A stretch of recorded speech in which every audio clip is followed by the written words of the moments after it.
It is Monday, January 10th. This is Jaguars Happy Hour. Jaguars Happy Hour is brought to you by Jet Home Loans. And now, a guy who at 8 p.m. really wants to be left alone, J.P. Shadrick. Yeah, do not text, do not call between 8 and 11 tonight. Welcome in. It's Jaguars Happy Hour. My name's J.P. Shadrick. It's the final show of the 2021 season, and we've got a busy program as always. CBS Sports senior writer Pete Prisco coming up.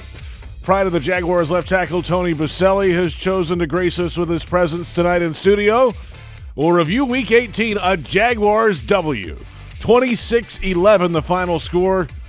That's only the fourth time in league history that final score has happened, by the way. Great. Social media questions, there are plenty of those. We'll go around the league in Week 18, a playoff preview, all that coming up. The Jags with a stunning win over the Colts that rocked the final week in the AFC playoff race. The Jags offense rolled early, had a long touchdown drive, an opening drive touchdown for the first time since Week 2 for this Jags team. And they were off and rolling after that. Defense had a couple of second-half takeaways, the best all-around game the Jags have played all season. After the game, Trevor Lawrence on moving forward. I think everybody was kind of saying that to themselves. Not where was this, but just it's always I guess mixed emotions. I wouldn't say always. Today is mixed emotions of we finished the way we want to finish, and you can't ever go back. And that's something I've learned is you got to do everything you can in the moment because you can't go back and change it when it's done. So you don't have regrets, but you do have that feeling of just, man, we could have been doing this all season. And it's disappointing to look back and think that, especially some of the close games we lost, and then just games where we didn't play well. But just to think that that's who we are, that's what we can do. But you're not that unless you do it week in and week out. So. But honestly, more so than that, just the confidence that this builds, going forward. Like that's a good football team that we just beat and really dominated the game, and just really proud of our guys. That's the quarterback after the game yesterday, Pete Prisco and Tony Boselli joining us now. Good afternoon, Tony. Good afternoon. I liked his comments there because it was honest that it felt good because if they have a good taste in their mouth going forward. And I know there's going to be a bunch of changes, and we'll get into that in a little bit, but let's just talk about Trevor in that comment because he is a big part of what is going to move forward. And so there's that good taste of saying, like, okay, we can do this. And I think it's even I can do this. Not that he ever lacks the confidence or had. He's handled himself beautifully this year through a really tough season and some tough moments and chaos and just dysfunction, if you really want to just call it what it is. But then he was also honest enough to say, but that's not who we are, because it's only who we are if we do it week in and week out. And that's the truth. Because don't get fooled to think that's who this team is. Maybe it's the potential of what they can be, or what we want them to be, or what they should have been, but it's not who they are. Who they are is a 3-14 team. But yesterday was fun. Yeah. And it was good, and it was dominating, and they did dominate a good football team. And they played it perfectly. They took away what they wanted to do, and they forced a quarterback who struggles to win, and he couldn't. And I thought it was outstanding. It was fun to watch. And the entire NFL and all the fans in this whole world should be thanking the Jacksonville Jaguars because what they did yesterday set up for as much drama as has ever happened in the last week of the season in the NFL, regular season, for that Sunday night game last night between the Chargers and the Raiders. And because if the Jaguars don't win, it's a different feeling. Now, that game would have still meant something who goes to the playoffs and who doesn't. But Pittsburgh would have been out of the Pittsburgh equation at that point. It would have been all the drama, the tie. Right. Yeah. I mean, that was awesome last night. And that doesn't happen if that football team, the Jacksonville Jaguars, doesn't play the best game of the season. Pete, good afternoon to you. That kind of came out of So they have nowhere. something to hang their hat on. They helped the league yesterday. They did. We helped the league, Pete. The Jaguars helped the league. They helped themselves. They actually looked like a football team on Sunday. They did. I mean, they hadn't looked like that in a long time, and the quarterback looked like the real deal. I mean, that was the best thing about it. The numbers weren't gaudy. They still don't, get the gaudy numbers. He could have had good numbers if Treadwell catches the ball down the left sideline, which he should have caught. But he looked like an NFL quarterback. That throw he made, rolling right over the top of the defensive back. And now Marvin Jones, was it Marvin Jones? Yeah, made a great catch in the back of the end zone. But it's a great throw. I mean, there's only so many human beings that can do this. And he did it. And that just, if anything comes out of the game, forget about the winning, because that doesn't carry over. But what does carry over is the fact that there were people making comments that he might be a bust, that there's concern about him, that he doesn't go through his progressions fast enough and whatever. Yesterday, he did all of that. And there's a throw in the middle of the field, and I got to remember who it was because I watched the tape today, where he is looking to his left as he opens, and he kind of stays left a little bit and throws a shot into the middle of the field for about 20 yards because he held the safety. That's big boy quarterbacking. That's what he has to do, and that's what he got to yesterday. And it was just that's taking everything else away. Yeah, it was good for the league. It made drama on Sunday night, and it was good to win one that might, it doesn't carry over. I don't believe that. But the young players showed up on Sunday, a lot of them. And he, first and foremost, Trevor Lawrence did. So that's the good thing to take from that game. Can you imagine what the Colts plane ride home was like yesterday, Pete? Well, that's one of the major choke jobs we've seen in a long time. And I watched the tape today. Tony, I don't know if you watched the tape, but there were guys that didn't look like they were playing that hard. I mean, there's a play where Darius Leonard is blitzing, and it looks like the ball's going to get out before he gets there, but he meets the running back in the hole, and usually he's one of those guys that might try and run him over. He kind of pulled up. And where was DeForest Buckner for most of that game? I mean, he did get a couple pressures later on, but what were they doing? That's supposed to be a good defense. They were terrible. I don't think they look flat. Do you think the pressure got to them? Yeah. I think they're tight. I think, and if you go watch the week before the Las Vegas Raiders game, it was similar. DeForest Buckner didn't show up until late. He was a non-factor. The Raiders really controlled that game. It was closer because the Colts did make a run and took the lead in the second half, but then the Raiders ultimately held on and won it. But, yeah, I think they were tight, Pete. I think that opening drive, the Jags go down and score, and then they get the stop on fourth down. And I've been a part of situations, when you're expected to win and you're much better than the other team and, it's not going your way and you're playing for everything. They're playing nothing to lose, and you have everything to lose. Like that, the pucker factor starts happening on the sidelines, and you start looking around and you start pressing, and you're not yourself. And that was – I think that's who Carson Wentz is personally. I think he's an erratic quarterback. I think he makes poor decisions. I think he's, tries to do too much. I don't think he's great in the pocket. So, I don't think that surprised me as much because I think if you can stop Jonathan Taylor and force them to be one-dimensional, they don't have great receivers, and I don't think Carson Wentz is a great quarterback. But defensively, I agree with you, Pete. It was shocking that because I have high regard for that defense, and that's a Colts team who had 7 Pro Bowlers, the most in the NFL, and they didn't show up yesterday. And I don't want to just say that's why they lost. I thought the Jaguars played their best game. They were crisp. They were sharp. The offensive line protected, gave Trevor time. The defense was flying around. If you would have watched the game and didn't know who was going for the playoffs and who was playing for the number 1 overall pick, you would have thought the Jaguars have everything to play for the way they were flying around and hitting and making plays, and that the Colts were just playing out the season to get the number 1 overall pick. So,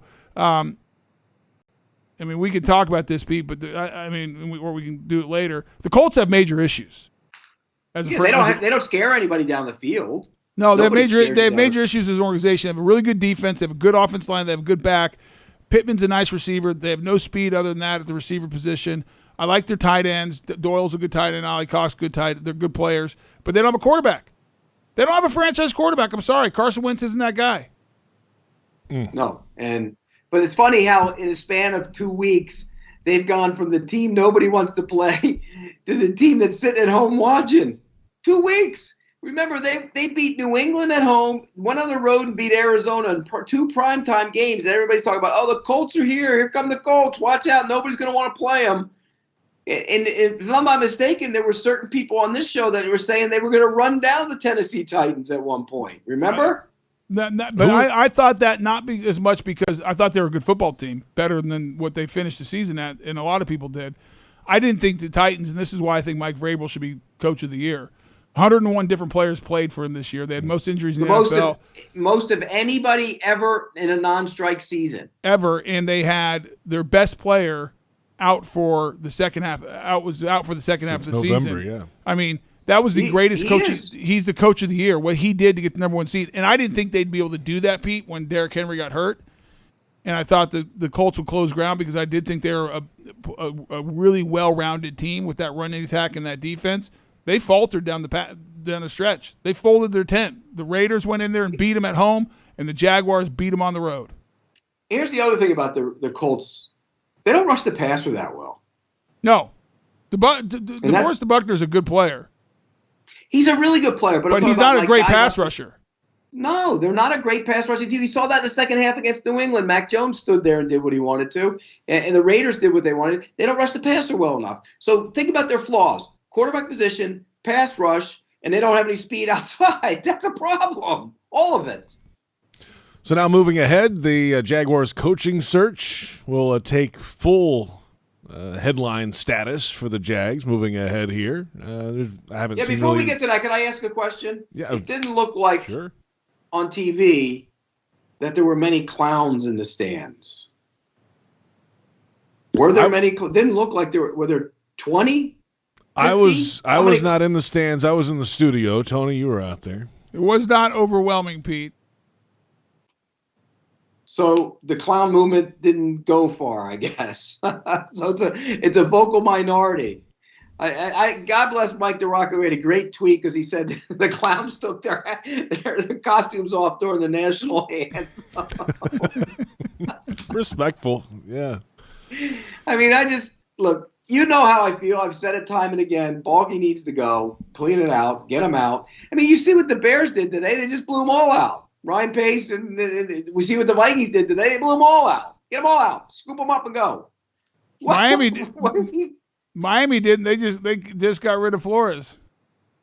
You know, Chris Greer survives there about 5 different coaches. I mean, I don't get it. I don't understand it. And they kept showing him in the press box on TV. We had the sound down, but I just don't understand. Clean it all out. And again, I think they're still using him for the process because I don't think you're going to get the right guy if he makes that decision. Well, do we want to talk about that now, or do we want to come back and talk about what's coming forward and the changes ahead for this organization? Let's pay some bills, as they say. We'll come back in just a moment. We got a tease. Tony did a tease. He's a pro. I'm a pro. He's a producer too. I like that. I'm just trying to keep us honest here. We're back with plenty ahead. Of course, second hour, your social media questions. We'll go around the NFL on an exciting Week 18. We're recapping a Jaguars win. And we'll come back and look ahead to the offseason. It's Jaguars Happy Hour presented by Jet Home Loans on the Jaguars Digital Network. Jaguars Happy Hour is brought to you by Dreamfinders Homes, homes that fit your lifestyle. And by Baptist Health, changing healthcare for good. Your family isn't like anyone else's. Your home shouldn't be either. At Dreamfinders Homes, you can build the home of your dreams in one of their 30-plus communities in Northeast Florida. Choose from luxury single-family homes or maintenance-free townhomes from the 200s. Dreamfinders specializes in homes built to fit your lifestyle. To find out more, call 904-738-0165 or visit dreamfindershomes.com. So, it's happy hour. Let's talk whiskey options. Have you tried Citrus Distillers? Have you tried Citrus Distillers Limited Edition 2021 Barrel-Aged Jaguar Whiskey? Did you know it's only available for a limited time and manufactured in Jacksonville? Yes, Jacksonville. I said local whiskey. Try it on the rocks or in a Jack's Whiskey Sour. Citrus Distillers Jaguars Whiskey is available at local liquor stores, restaurants, and the Jaguar Stadium. Drink local, Jacksonville. Find recipes and events at jaguarswhiskey.com. It's Monday Madness at Tropical Smoothie Cafe. What are you, crazy? It's not crazy. Pick up the official smoothie of the Jacksonville Jaguars, Duval Delight, for just $2.99 at Tropical Smoothie Cafe. I don't think you're crazy. It's Monday Madness at Tropical Smoothie Cafe. What are you, crazy? It's not crazy. Pick up the official smoothie of the Jacksonville Jaguars, Duval Delight, for just $2.99 at Tropical Smoothie Cafe. I don't think you're crazy. The Land Rover Defender story began with the simple thought of creating an exceptionally capable off-road vehicle, becoming the go-anywhere, do-anything all-terrain machine. Today, there's a new Land Rover Defender, the toughest and most advanced Land Rover vehicle ever. From the beginning, Land Rover knew the new Defender was capable of great things. Motor Trend's 2021 SUV of the Year is just the latest example. Test drive the new Land Rover Defender today at Land Rover Jacksonville on Atlantic Boulevard, or go to LandRoverJacksonville.com. Land Rover, above and beyond. At Ameris Bank, we know that you have a dream. Maybe it's opening a second location for your business. Maybe it's owning a home. Perhaps it's building your nest egg, or even buying that new piece of equipment. From car loans to corporate loans, from depositing your first check to setting up your business's payroll, we're here to make your dream possible. It's possible together. See what's possible at amerisbank.com/stories. Ameris Bank is a member FDIC. All loans are subject to credit approval. It's time for sunshine and summer showers, so it's more important than ever to make sure you call Crystal Clean for all your waterproofing needs. Waterproofing can extend the life of your building by keeping water outside where it belongs. And that Florida sun can beat up your business's paint job. Crystal Clean's painting services can bring your building back to life. From waterproofing to painting, schedule Crystal Clean today. Call 904-220-3337 or go to crystalclean.com. You don't have to worry when it's crystal clean. The station that the Jaguars listen to, 1010XL. Home of the Jacksonville Jaguars.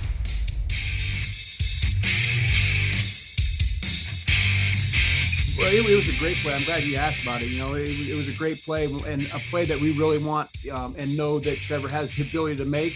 You know, those are plays that I've seen Russell, in my recent past and as well as Matthew Stafford. I've seen them make those plays, right, where things aren't exactly perfect. And so to see Trevor make that, that's one of those things that I think showed progress of where he's at. And it was not an easy play. First, he had to, had to secure the ball. We had a free guy coming off the edge as well and navigated that. And then put the ball where really it wasn't in harm's way, right? That he gave Marv an opportunity to catch it and no one else, and Marv made the play. So it was a big time play for him. Darrell Bevell, interim head coach for the Jags after the game. Yes, actually, that was today, recapping the game yesterday. And welcome back. It's Jaguars Happy Hour. JP Shadrick, Tony Boselli, Pete Prisco. And his name, he actually said today he had been approached and he will have a conversation about the role moving ahead. So he should get an opportunity. He did, he came in, he's interim head coach. It was a tough he was dealt a tough hand of cards, and he played the best he could. And the one thing you can say, the guys played hard for him, and so I think he should deserve an opportunity to go interview or have a discussion with Shad Khan about it.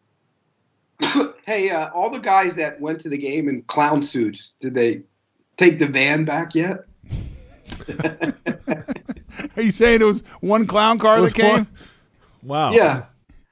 One van. They rented it. Wow. It was a little bit, I think to your point, Pete, and listen, I love our fans. I've said this to people in the building. I'd rather have them passionate like that and angry, and when it's good, excited, just don't be apathetic. That's what I don't want.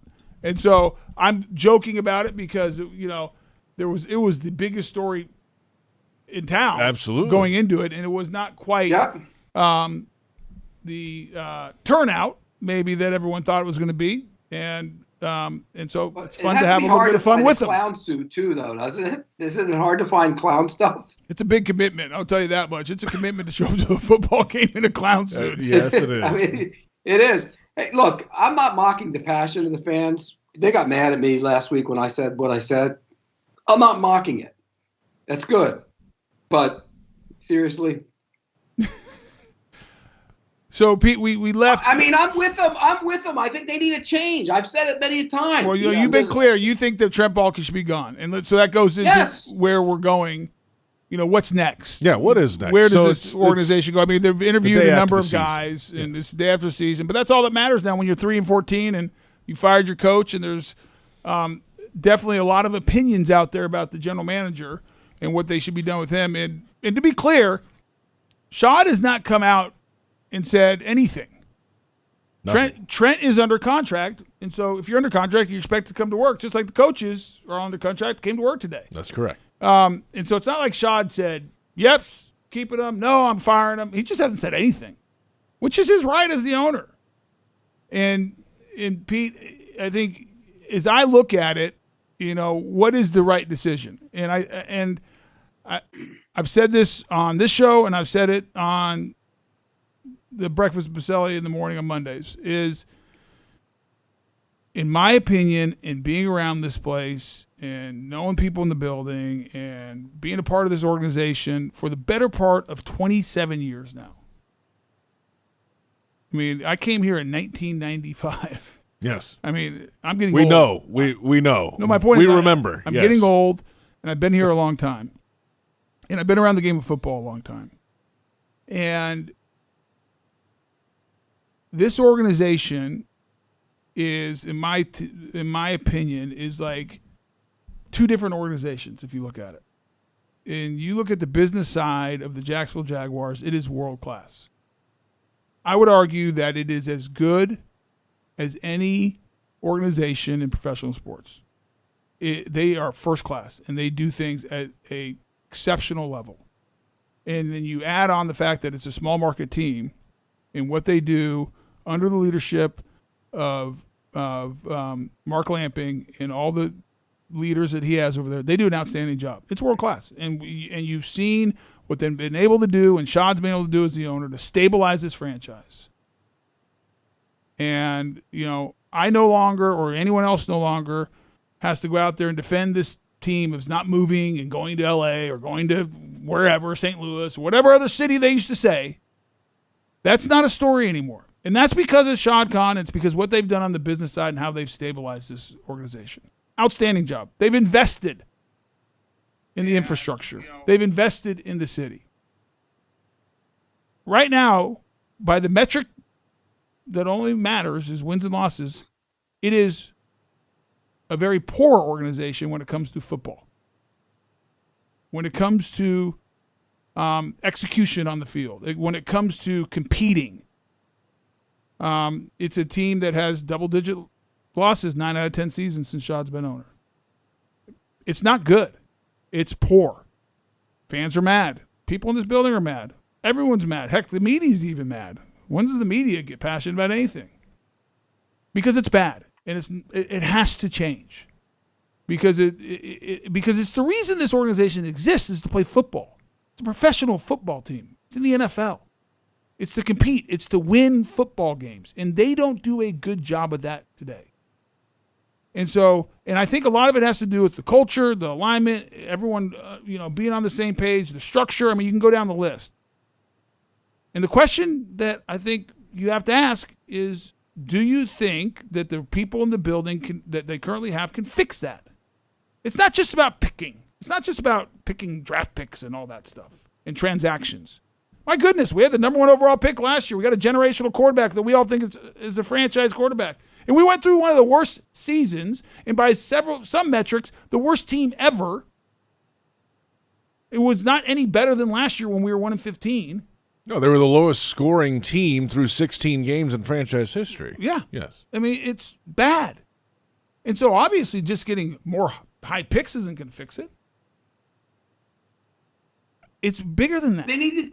And so they need to the question is, do you have the people to fix that, Pete? Huh? Everything. The feeling in the building, the culture. That's why I said the culture, everything. And that's where you have to take a long, hard look at it. And right now it's Shad because the GM and the coach, he's over football. And I think that, and my guess, if you have to make a decision is, do I have the right people to fix it? Because you have to fix that.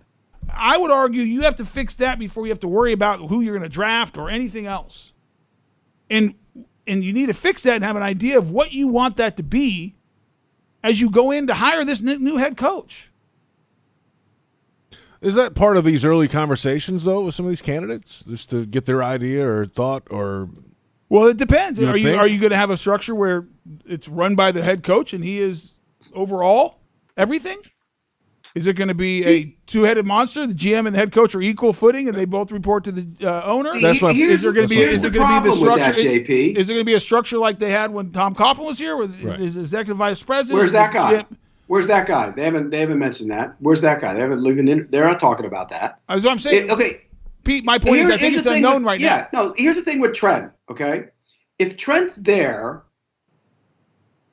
is he hiring a guy that can work with him for his benefit? In other words, would he push Shad away from somebody he doesn't necessarily think he can work with? So he's not necessarily hiring the right candidate. He's hiring and pushing for the Trent candidate. And that's not a good thing. That shouldn't happen. And that's why they need to get him out of there. Because it's not his, they shouldn't be basing their hire on what Trent Baalke wants or needs. They should be basing their hire on the best football coach, the best guy to lead that team. And if that guy says, I don't want to work with him, then get him out. If that guy says, I can make him a scout, but he's not going to be influencing my decisions, I'm going to help get another general manager in here, then you make him a scout. There are ways around it. The bottom line is Trent Baalke should not be making the decision to hire the new coach, nor should he be influencing that decision to hire a new coach. Because if I'm Trent Baalke, human nature tells me I'm looking out for number one. He's done it a lot in his career. You look out for number one. And if you're looking out for, and look, by the way, I'm not going to fault them on that because that's the credo of mine for a long time. But if you're looking out for number one, you're going to hire somebody that you can work with rather than somebody that might be best for the organization. And that's where the problem is. Well, that's why I wouldn't hire you either, Pete, because I don't think you need someone looking out for, there is an I in team, and it's I think here's the difference, Tony. Here's the difference. If I was the general manager, I'm joking or with you were Pete. the general I'm manager joking. and I was the coach, we'd find a way to make it work because we're smart enough to realize if you make it work, it's going to be great for both of you. I agree with you, Pete. I'm joking about that. I'm just you brought up a good point, though. Ego has brought down many an NFL team. Well, we saw it. I mean, it didn't work in San Francisco. I mean, and listen, I have nothing against Trent Baalke. I'm just saying you have to look at history. You have to look at where you are, and you have to look at what this team and organization just went through, and whether it's right or wrong, Trent and Urban were together. Well, I mean, you hear these stories. San Francisco, Harbaugh and Trent, bad. Harbaugh and Tom Sula, bad. Trent and Tom Sula, bad. Trent and Chip Kelly. Trent Marone went bad. And Trent and Urban were tight, and until the end, the word was they weren't. And so you see a common theme in there? Well, and I think, Pete, I want to take a step back too, Pete, and because you talk about getting the right head coach. But I think before you even, as you're going down that path and finding the right coach, I think you have to look at the structure of the organization. I agree. I think but that's what I'm saying. You can't just have Trent there. No, I agree. I'm not disagreeing with you. And let me ask you, because I have an opinion on this, Pete, and so much you hear about it, and it's not just about the Jaguars at this point, is, well, all these jobs are opening up. Now there's competition. You better be first. I just don't know how much being first matters in this. I'd rather get it right. And now, obviously, if you're first, you have your whole pick. But my fear is you try to be first, you start rushing things. You're like, I got to make a quick decision because I don't want to miss out. Because all these other – because here's the reality. There's only 32 of these jobs. Yeah. And these coaches will do anything and say anything to get one of these jobs because they're a gold mine.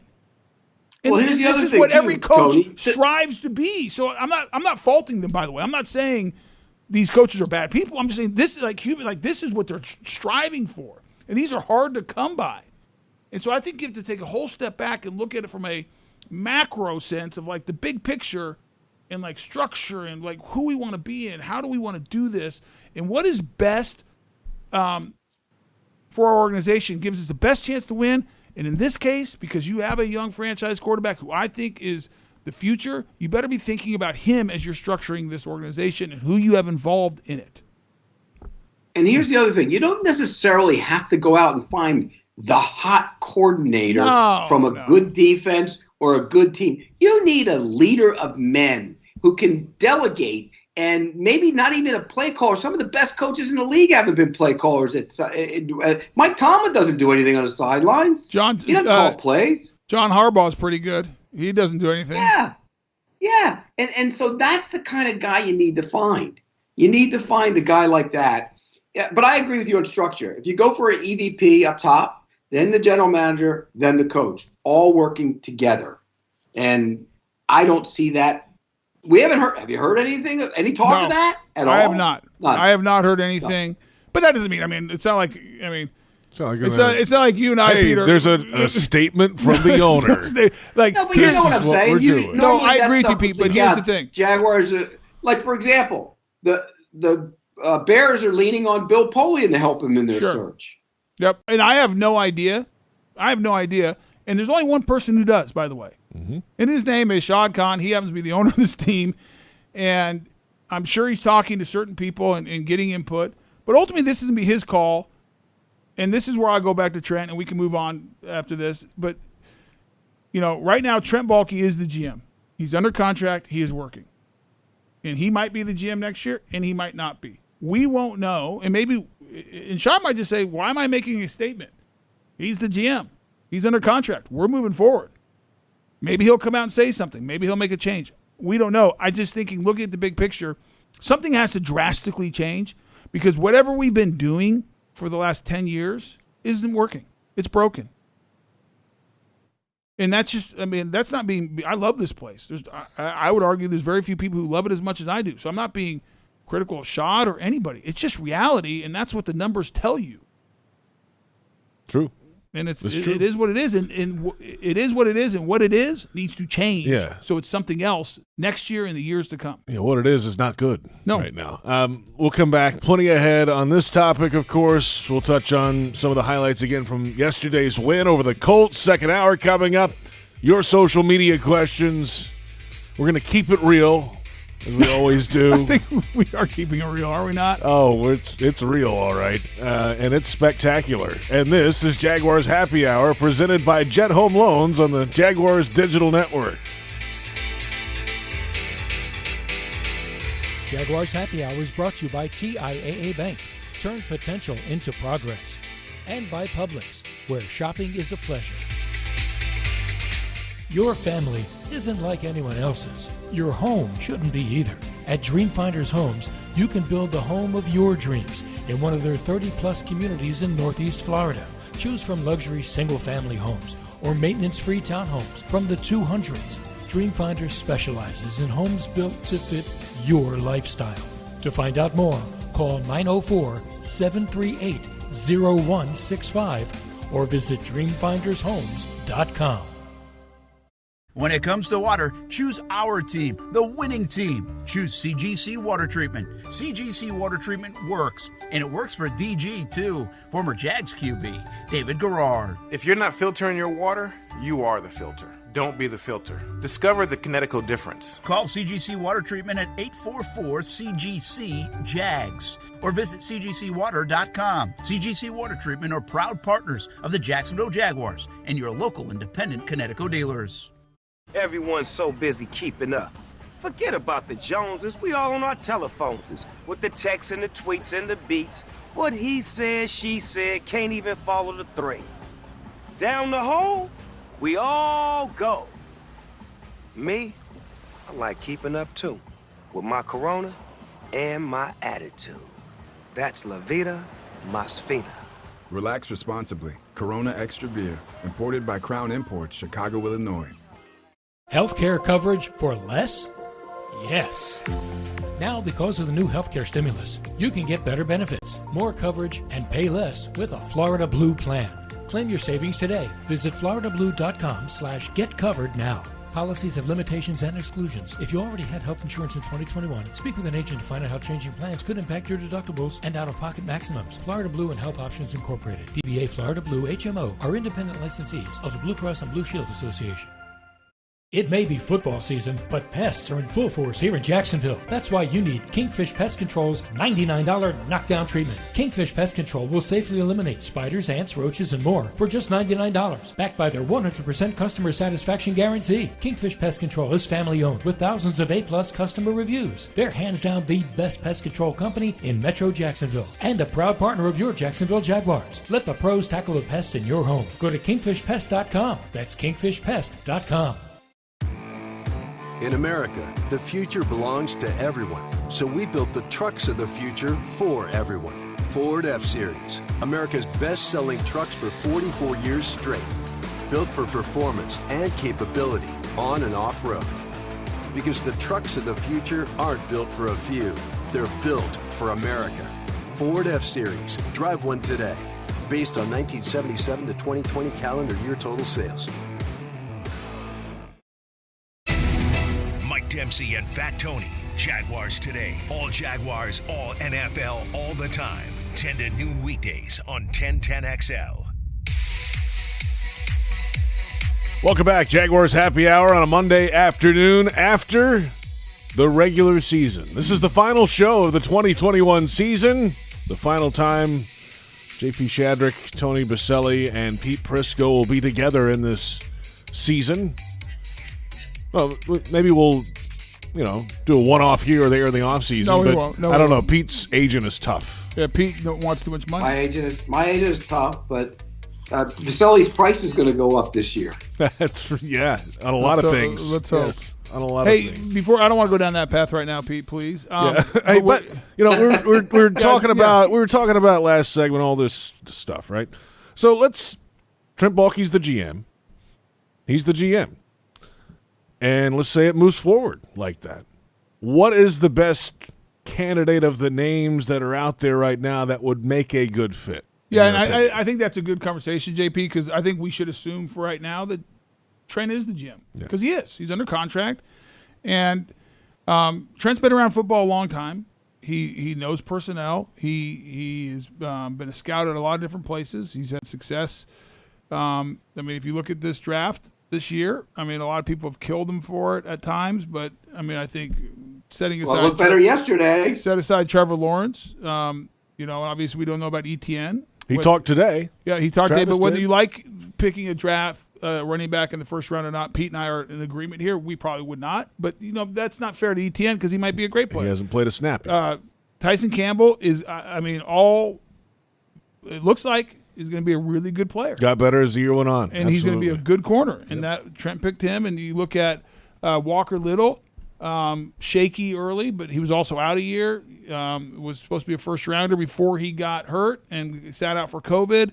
I think you look at it the last 2 weeks, he progressed. And, all right, this is a guy that we feel like has a chance to be a starting caliber and a good football player on this team. He played well. He played good football. You going to bet the farm on him, though, yet? He was really good yesterday. Yeah, am I going to bet the farm on him? After 2 weeks? No, but I think he's like. But he can be in your plans. Yeah, he's in your plans. He looked like an NFL quality left tackle yesterday. Yeah, and I think it does make you have a conversation what you do with Cam Robinson. I think right now, where I sit, I'd probably still be leaning towards bringing him back because you have enough holes in that offensive line. Mm-hmm. Maybe one of them can move to guard. Walker Little's a big, powerful dude. You watch him run block. He's powerful. Mm-hmm. And so maybe you can move him down to guard. I don't know. Maybe. I don't know. He looked like a natural left tackle. No, I know. I'm not saying you're going to move him to guard, but, you still don't know what you're going to do at the right tackle with Jawan Taylor. He was better yesterday. He looked better, too. He's in his fourth year. Maybe he brings him back. He said plainly today, by the way, he's not a guard. He's a tackle. I don't think he is. I don't think he is a guard if you look at he doesn't want his body type and everything else. So it gives you some optionality. Now you have to think about Cam Robinson, what you do there. But that was his draft pick. Cisco, I think the last 2 weeks, I don't know why it took him so long to get him on the field, but, did some nice things, ball hawking, running around. That looked good. So, I mean, it's hard to say about the young defensive end outside pass rusher. I can't think of his name right now. Jordan Smith. Jordan Smith. UAB didn't play much. Did not play much. Tufele had a couple plays yesterday. Yeah, it's Tufele, but yes. Tufele is someone I have not been overly. I think he gets pushed around too much. Questions about that one, but that's a mid-round draft pick. So my point is saying, let's assume, Pete, that Trent's staying here. If you're Trent Baalke and Shad Khan, and we're assuming that the two of them are doing the interviews together, what kind of head coach are you looking for, Pete Prisco? Assuming it's going to be the same structure. Assuming it's the same structure where they both report to Shad. A guy who's been a head coach before. Okay. Of those guys, give me your list. Caldwell and Peterson probably would lead that group. Okay. What do you think about Todd Bowles? I think Todd Bowles would be good. That'd be a good choice too. I like Todd Bowles. I like Todd Bowles a lot. Had a chance with the Jets. I don't think he had a chance with the Jets. So another opportunity for him would be good. And if you've been around Todd, and you have, Todd gets it. He's not going to play the games, and the players will respect him. They'll respect him. He's very, very smart, very, very organized. What would be your biggest question, Mark, around Todd Bowles, and what would you want to ask him if you were interviewing him? What kind of offense you're going to run, and who's your coordinator? Yeah, I think that's the one thing that could either put him higher on the list or drop him down the list. I mean, if you were Todd Bowles and you could get Bill O'Brien as your offensive coordinator, that would be a good pairing. Yeah. I think Bill O'Brien's a good offensive coach. I really do. And I'm not so sure he's not a bad football coach. I just don't think he can have control, because we saw what he did with control. It went awry. Here's my problem with Bill O'Brien and Trent Baalke. They would clash. You're going to get back to the same old. They're going to clash. I don't think that could work. Jim Caldwell could work with Trent Baalke because he's that kind of guy. The problem is, would Trent Baalke take advantage of that? You know what I mean? Because Jim Caldwell is a really nice guy. So would Trent Baalke take advantage of that? I think you have to. And Doug Peterson is interesting. I mean, he's got skins on the wall. He won a Super Bowl. Yeah. And he'd be good for the quarterback. He's a former NFL quarterback. He'd be good for the quarterback.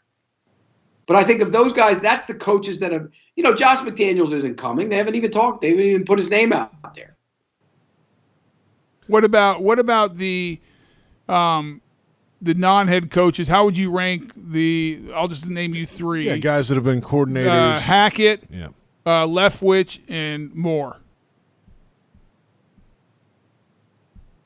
Rank those three. I think, look, I'm big on Byron. I think he's going to be a coach. I think the whole thing of coming back to Jacksonville and being the coach might be a problem. I mean, Byron had a bad experience in Jacksonville. The fans didn't like him. He didn't like it. That might be a problem. He'll be a head coach. He should be a head coach. I don't know if this is a good fit. Kellen Moore, I'm not sure he's ready yet. We're rushing that one a little bit. And the other one, who's the third one you asked me about? Hackett. Nate Hackett. Yeah, I think Nate Hackett, and I've talked to Rodgers about Nate Hackett. He loves him. Aaron Rodgers loves Nate Hackett. Is Nate Hackett ready, A, and B, he had a bad experience in Jacksonville. They fired him. They made him the scapegoat. Well, he shouldn't have been fired. Yeah. So I think in the middle of 18 when that happened. Yeah, I think we're aligned on, kind of the Todd Bowles, Caldwell. I'd wonder about Caldwell's staff. Like, who would Jim Caldwell being? I mean, I have the utmost respect for him, what he's done, who he is as a man, as a leader. I think he'd command respect in the locker room. I think he'd be good for the building. I'd wonder about who his staff would be. Because he's been out a little bit, Pete. Right, and here's the other thing: he's also 66. I mean, he's not a kid. I mean, that's not you can get 5 years out of him, but again, it's not a kid. Here's a guy that's nobody's mentioning: Leslie Frazier. I'll give you another one: Raheem Morris. I think Raheem will be much, much better the second time around, and I think Raheem would be the first one to tell you that. I don't think Raheem was ready when he got it the first time. He just wasn't mature enough. He's matured. He's a good coach. I think he'd be a good hire. Yeah, and as you look at and I'll be quick, Jay, because I know we're up against it. If you look at the three guys you talked about, Pete, that were not head coaches, I agree with you on Moore. I don't think he's ready. I do worry about Leftwich coming like Pete does coming back here. I really like Byron. I think one of Byron's strengths would be his standing in front of the 53 guys. I think he would command the respect. Yeah. I've heard good things about him. I just think like he's only been a coordinator under one guy, Bruce Arians. He's never been anywhere else. He's only been in that seat a few years as the real coordinator, so he's still a young coach. So I think there's some maturing. And my question would be not that whether Byron will be a good head coach in this league or not. Is him maturing to becoming that person best to be done here in Jacksonville with the history and not just the history of his, but where we are as a franchise right now? That's a lot to ask. And Nathaniel Hackett, I think Nathaniel Hackett did one of the greatest coaching jobs as an offensive coordinator ever to get what he'd got out of the 2017 Jacksonville Jaguars with Blake Bortles as quarterback. I thought it was outstanding, and I thought he got absolutely done wrong in 18 getting fired the way he did. My question with Nathaniel Hackett, and this is what you'd have to have long conversations. You'd have to really get comfortable as an owner and as an organization. Can you picture Nathaniel Hackett standing in front of the entire team and commanding the respect of the entire organization of those 53 guys? Pete brings up a great point. If you can do it with Aaron Rodgers, that's saying something right there all by itself. So I think Nathaniel Hackett's a real candidate, and they're going to interview him, and I think it's going to be interesting to see where that goes. Reports are Friday. Real quick, JP. Yes. Rich Bisaccia is the interim coach of the Raiders. He's been around this league forever. And everyone loves him. They love him. And he can have a hammer, man. He can be tough on his guys. He'll call them out. But he's not a play caller. He's just an overseer. And he's involved. But he doesn't call the defense and he doesn't call the offense. Sometimes out there John Harbaugh was one of those guys. You can find a guy who can just lead the whole thing and not necessarily be an X's and O's guy from a good offense or a good defense.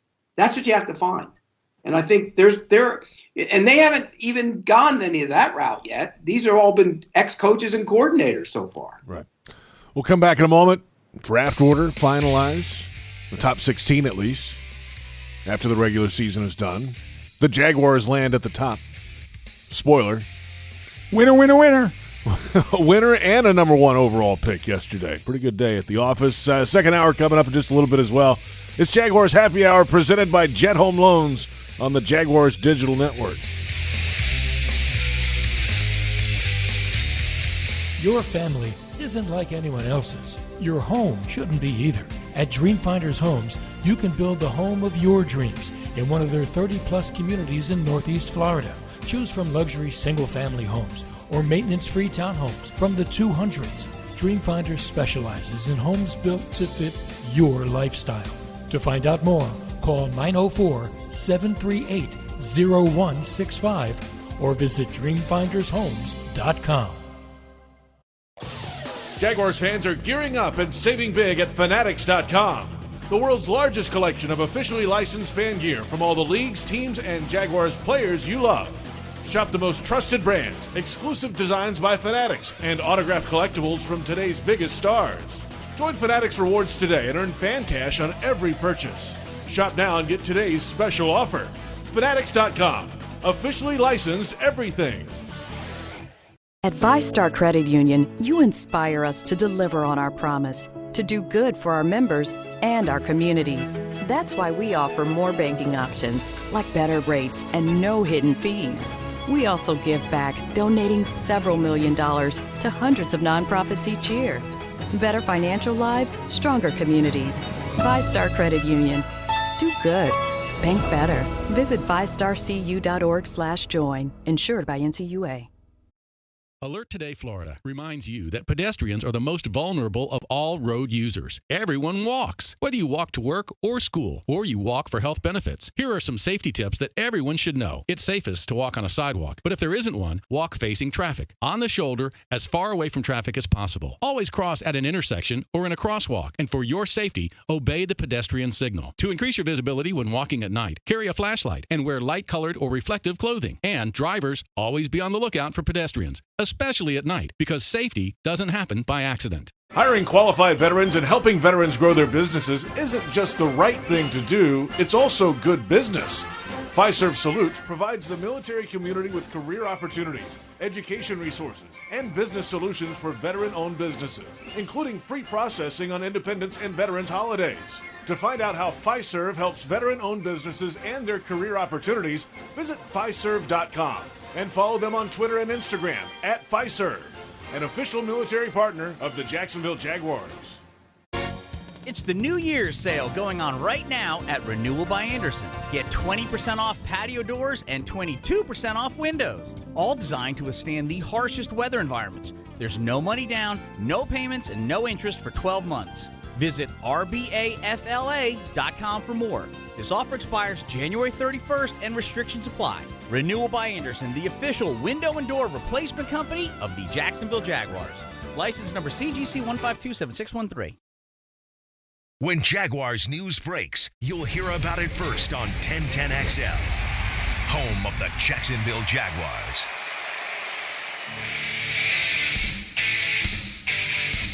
We're back. Jaguars Happy Hour, Monday after the regular season. JP Shadrick, Tony Boselli, Pete Prisco, the final time for the 2021 campaign.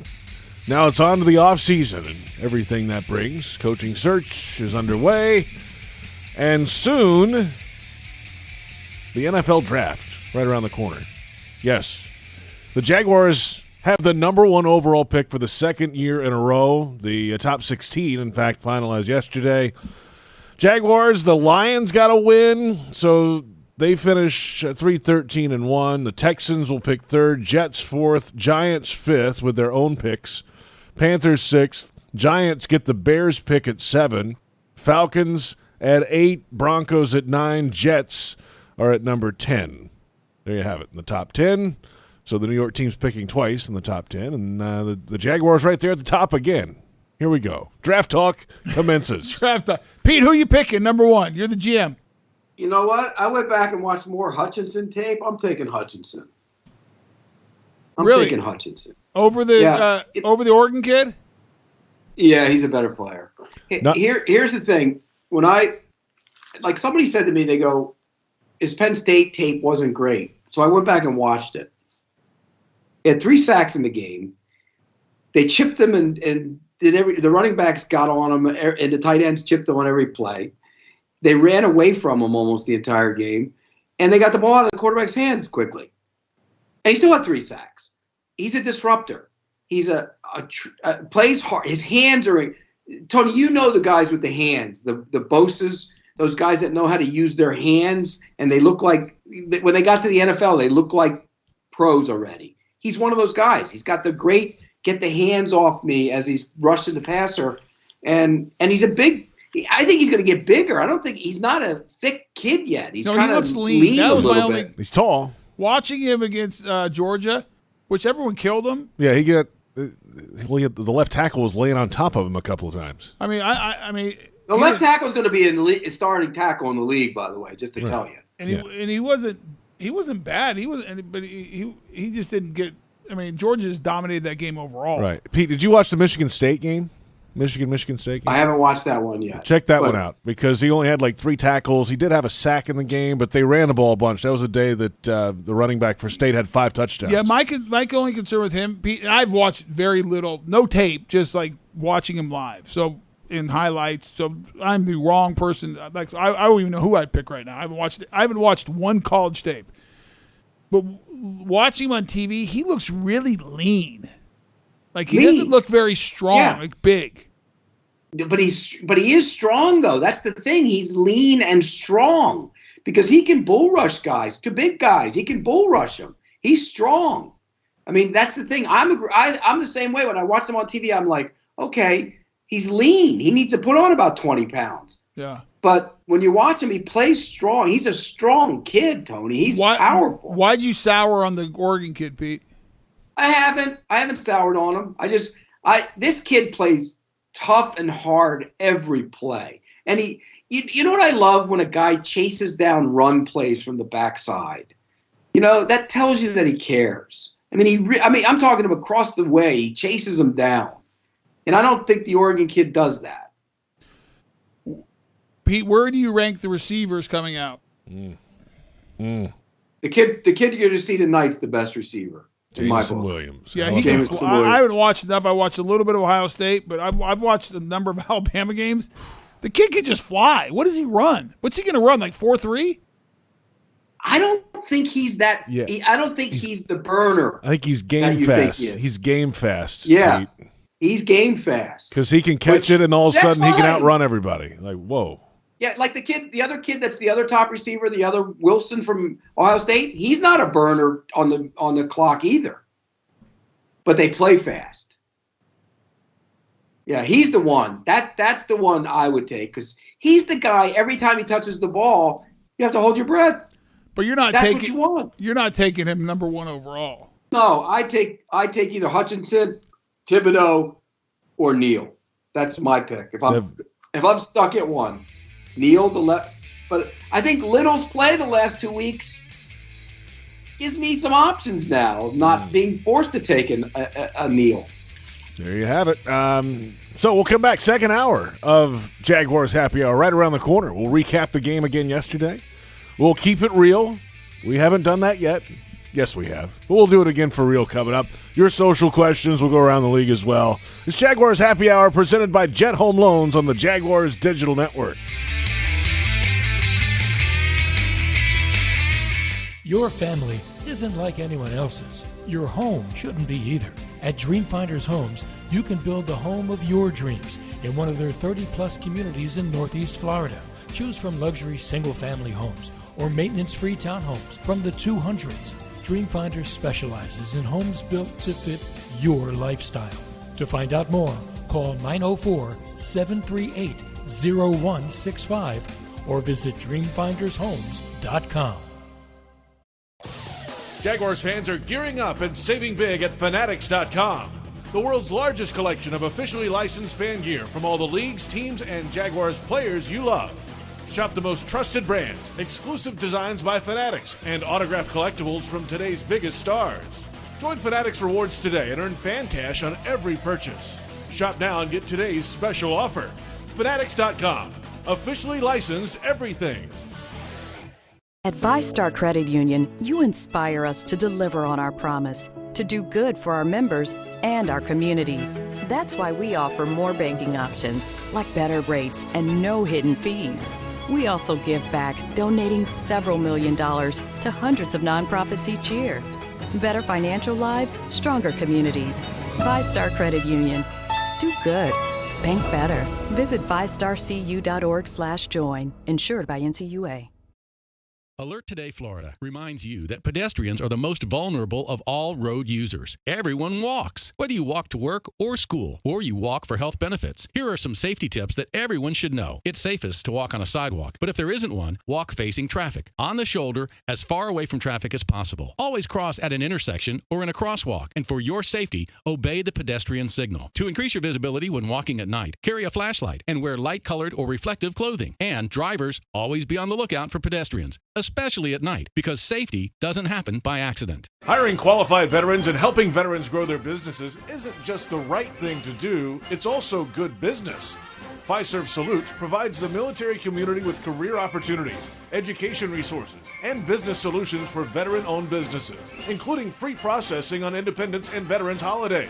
To find out how Fiserv helps veteran-owned businesses and their career opportunities, visit Fiserv.com and follow them on Twitter and Instagram at Fiserv, an official military partner of the Jacksonville Jaguars. It's the New Year's sale going on right now at Renewal by Andersen. Get 20% off patio doors and 22% off windows, all designed to withstand the harshest weather environments. There's no money down, no payments, and no interest for 12 months. Visit rbafla.com for more. This offer expires January 31st and restrictions apply. Renewal by Andersen, the official window and door replacement company of the Jacksonville Jaguars. License number CGC 1527613.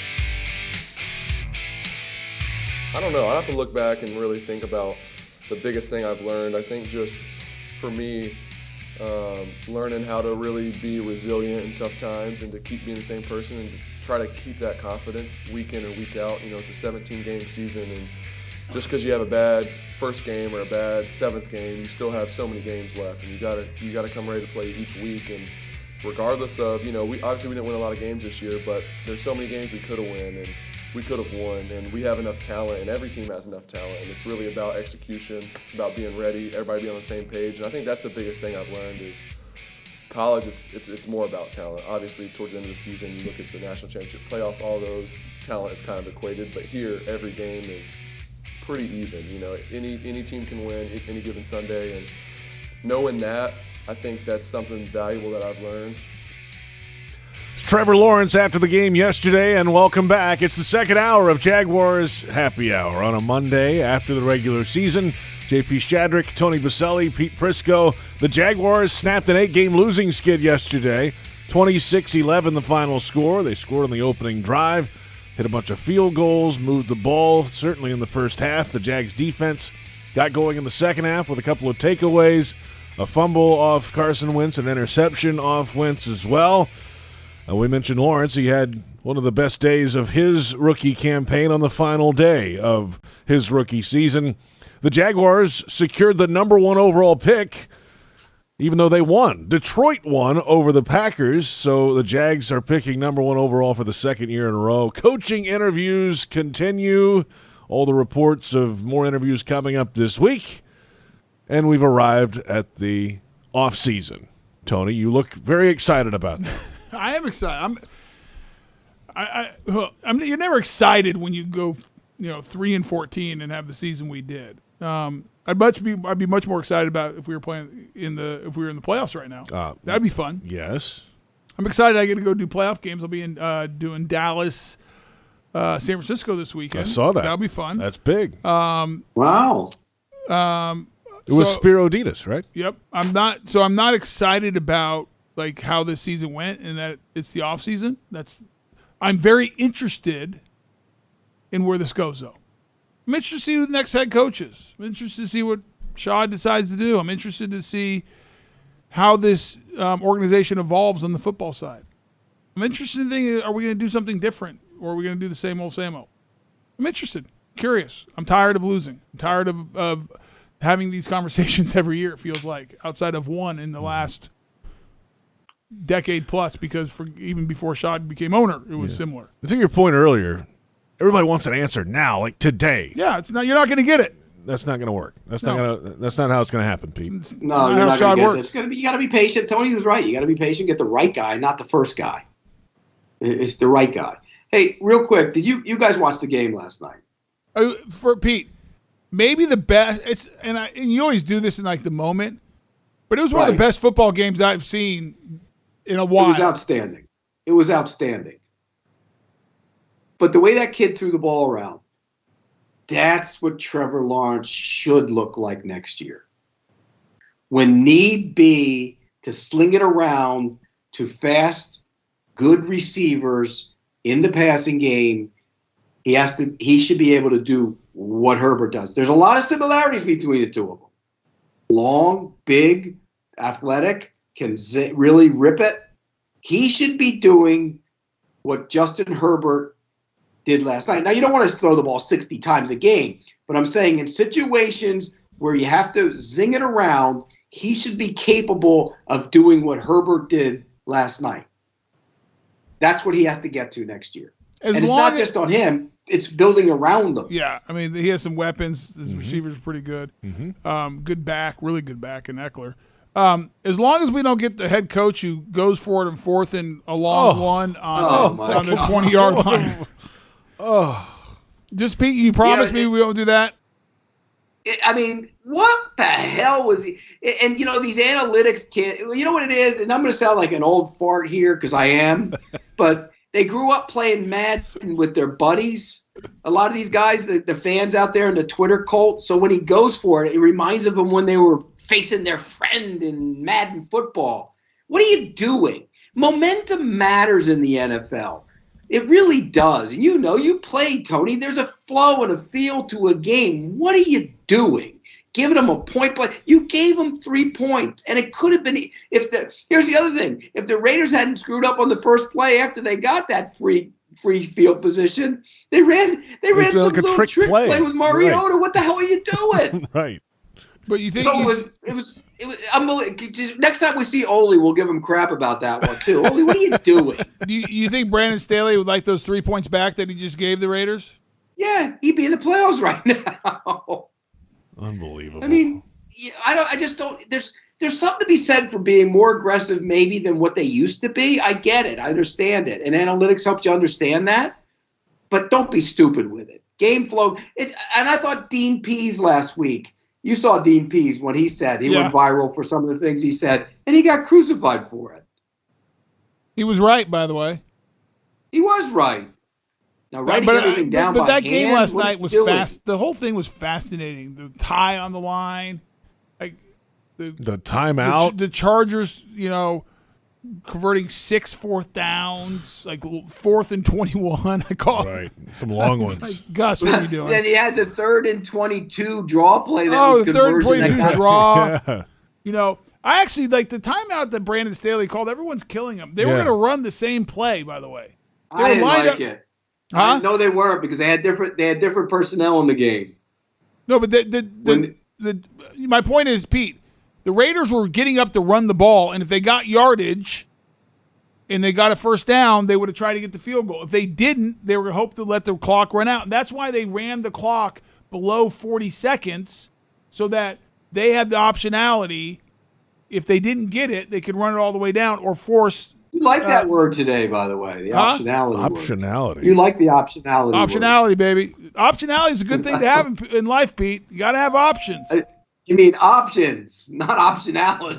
Optionality. Is that a real word? That's a real word. Optionality is a word. I'm looking it up. It says, I don't know if I trust this. It's on the internet. It must be true. The quality of being available to be chosen but not obligatory. Thank you. Optionality. It's a real word. It's on the internet, though. Pete, maybe you should go back to journalism school because I just schooled you. The potential for options. Optionality. Optionality. Come on. I don't think I've ever heard that. Well, you should listen more. No. Wow. But anyways, back to the timeout. They were going to run the ball, and if they didn't get anything, you're right. But he called timeout because he wanted to substitute his big package in. And then he didn't, though. So, but he did. He put you know what he did, Tony? Because I went back and watched it. He put an extra defensive lineman on the field, but instead of having 2 linebackers, he still had his nickel package on the field. So he had a dime safety playing linebacker, and that guy made a terrible play because he went the wrong way. You know who had a terrible play? The reason that run was successful? Bosa got blocked by the tight end. The tight end got him. He came in motion down the line, blocked him, and he cracked in between them. Wow. But I still would have let him play it out. Play it out. Give me a break. You call timeout. No, but it was almost like they let him regroup in that situation. No, but they brought the blocking tight end onto the field. They weren't going to. Did you think they were ever considering throwing in that situation? No. I agree with that. My point, I was going back to the fact that everyone on the internet last night was saying that the Raiders were just going to take a knee right there on 3rd down. They weren't going to take a knee. They were going to run the ball again. But right, if they got nothing, the game was going to be a tie. If they run the ball and they get 10 yards like they did after the timeout, they do the exact same thing and kick the field goal. Mm-hmm. But they didn't have the run grouping in, the Raiders. They didn't have the tight end that was the blocking tight end on the field in that situation. And that's the difference. Okay, I'm not arguing that. My point is everyone on Twitter freaking out thinking they were going to take a knee there is not the case. They were not taking a knee. By the way, Pete's being very nice today about the Chargers head coach. Last night on Twitter, it was like, hey, people just like his answers. Like, what is going on here? I called him a moron because it was a moron decision. It's a moron decision. To go for it in your own end, what was on the 18-yard line, that's a moron decision. I mean, and then how could you possibly think that's a good decision? Now, the game got loose. So in a loose game, like in the third to fourth quarter, maybe you do that. But at that moment, the game wasn't loose at all. They had the momentum. What was the score at that point? 17-10. What was it? 14-10, right? No, when they were down, it was 17-14. Yes. Yeah. Okay, 17-14. The game's not loose. You got to play that game. You got to conventionally pump the damn ball.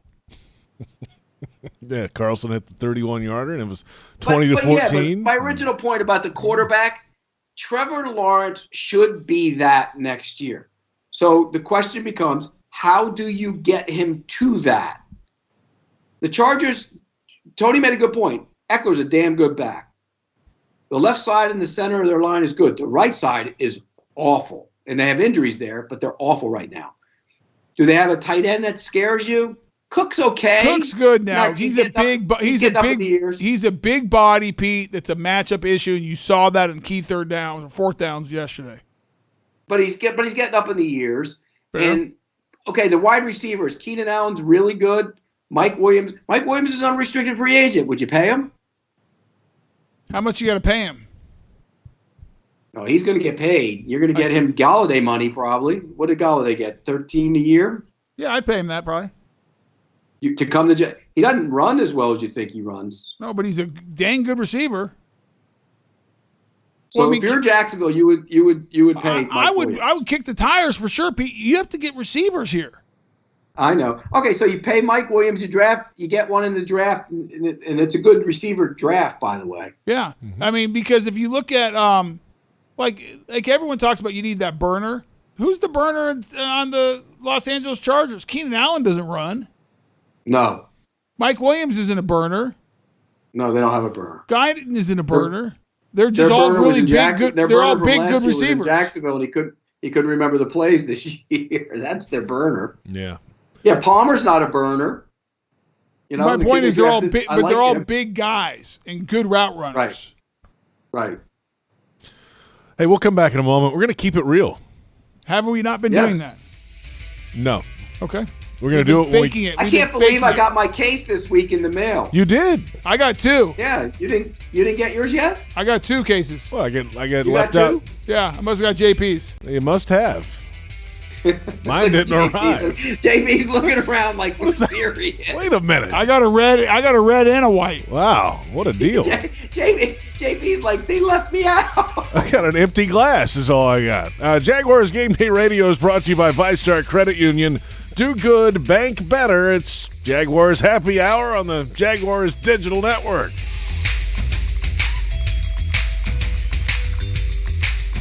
Your family isn't like anyone else's. Your home shouldn't be either. At Dreamfinders Homes, you can build the home of your dreams in one of their 30-plus communities in Northeast Florida.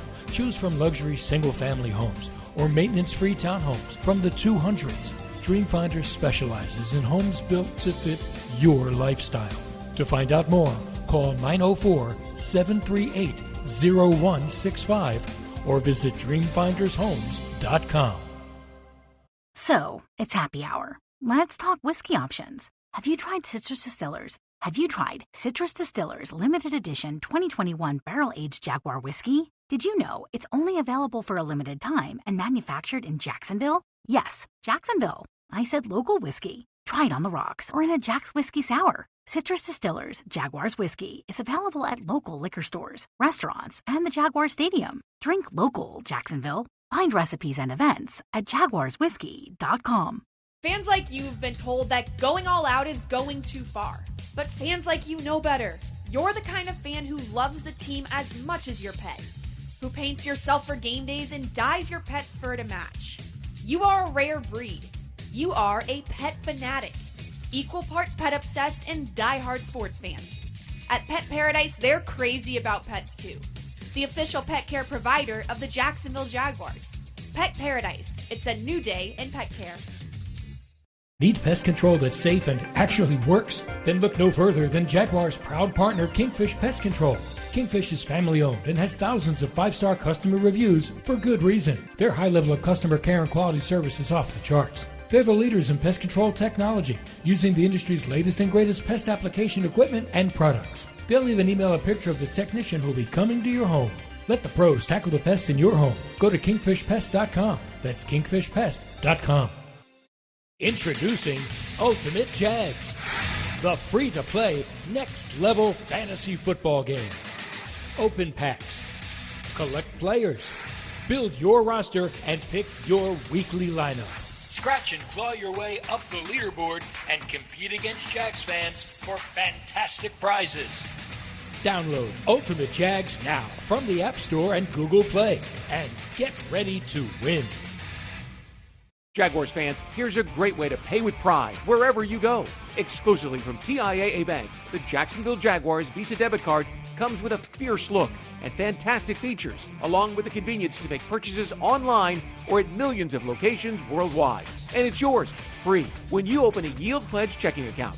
Order yours today. Visit TIAABank.com/JagsCard. TIAA Bank is a division of TIAA, FSB, member FDIC, and the official bank of the Jacksonville Jaguars. Hi, I'm Tito Beverage, founder and master distiller at Tito's Handmade Vodka. In 1997, we became the first micro distillery in the state of Texas, and we're still making the same smooth stuff after all these years. We're still cooking in a pot still, working with our dogs by our sides, having fun and tasting batches, and I'm still wearing the same hat, even after all these years. Head over to Tito'sVodka.com to learn more about what else we're doing the same. Cheers. 80 proof Tito's Handmade Vodka, distilled and bottled in Austin, Texas. Tito'sVodka.com. Healthcare coverage for less? Yes. Now, because of the new healthcare stimulus, you can get better benefits, more coverage, and pay less with a Florida Blue plan. Claim your savings today. Visit floridablue.com/getcovered now. Policies have limitations and exclusions. If you already had health insurance in 2021, speak with an agent to find out how changing plans could impact your deductibles and out-of-pocket maximums. Florida Blue and Health Options Incorporated, DBA Florida Blue HMO, are independent licensees of the Blue Cross and Blue Shield Association. Jacksonville Sports Talk for Jacksonville sports fans. 1010XL, home of the Jacksonville Jaguars.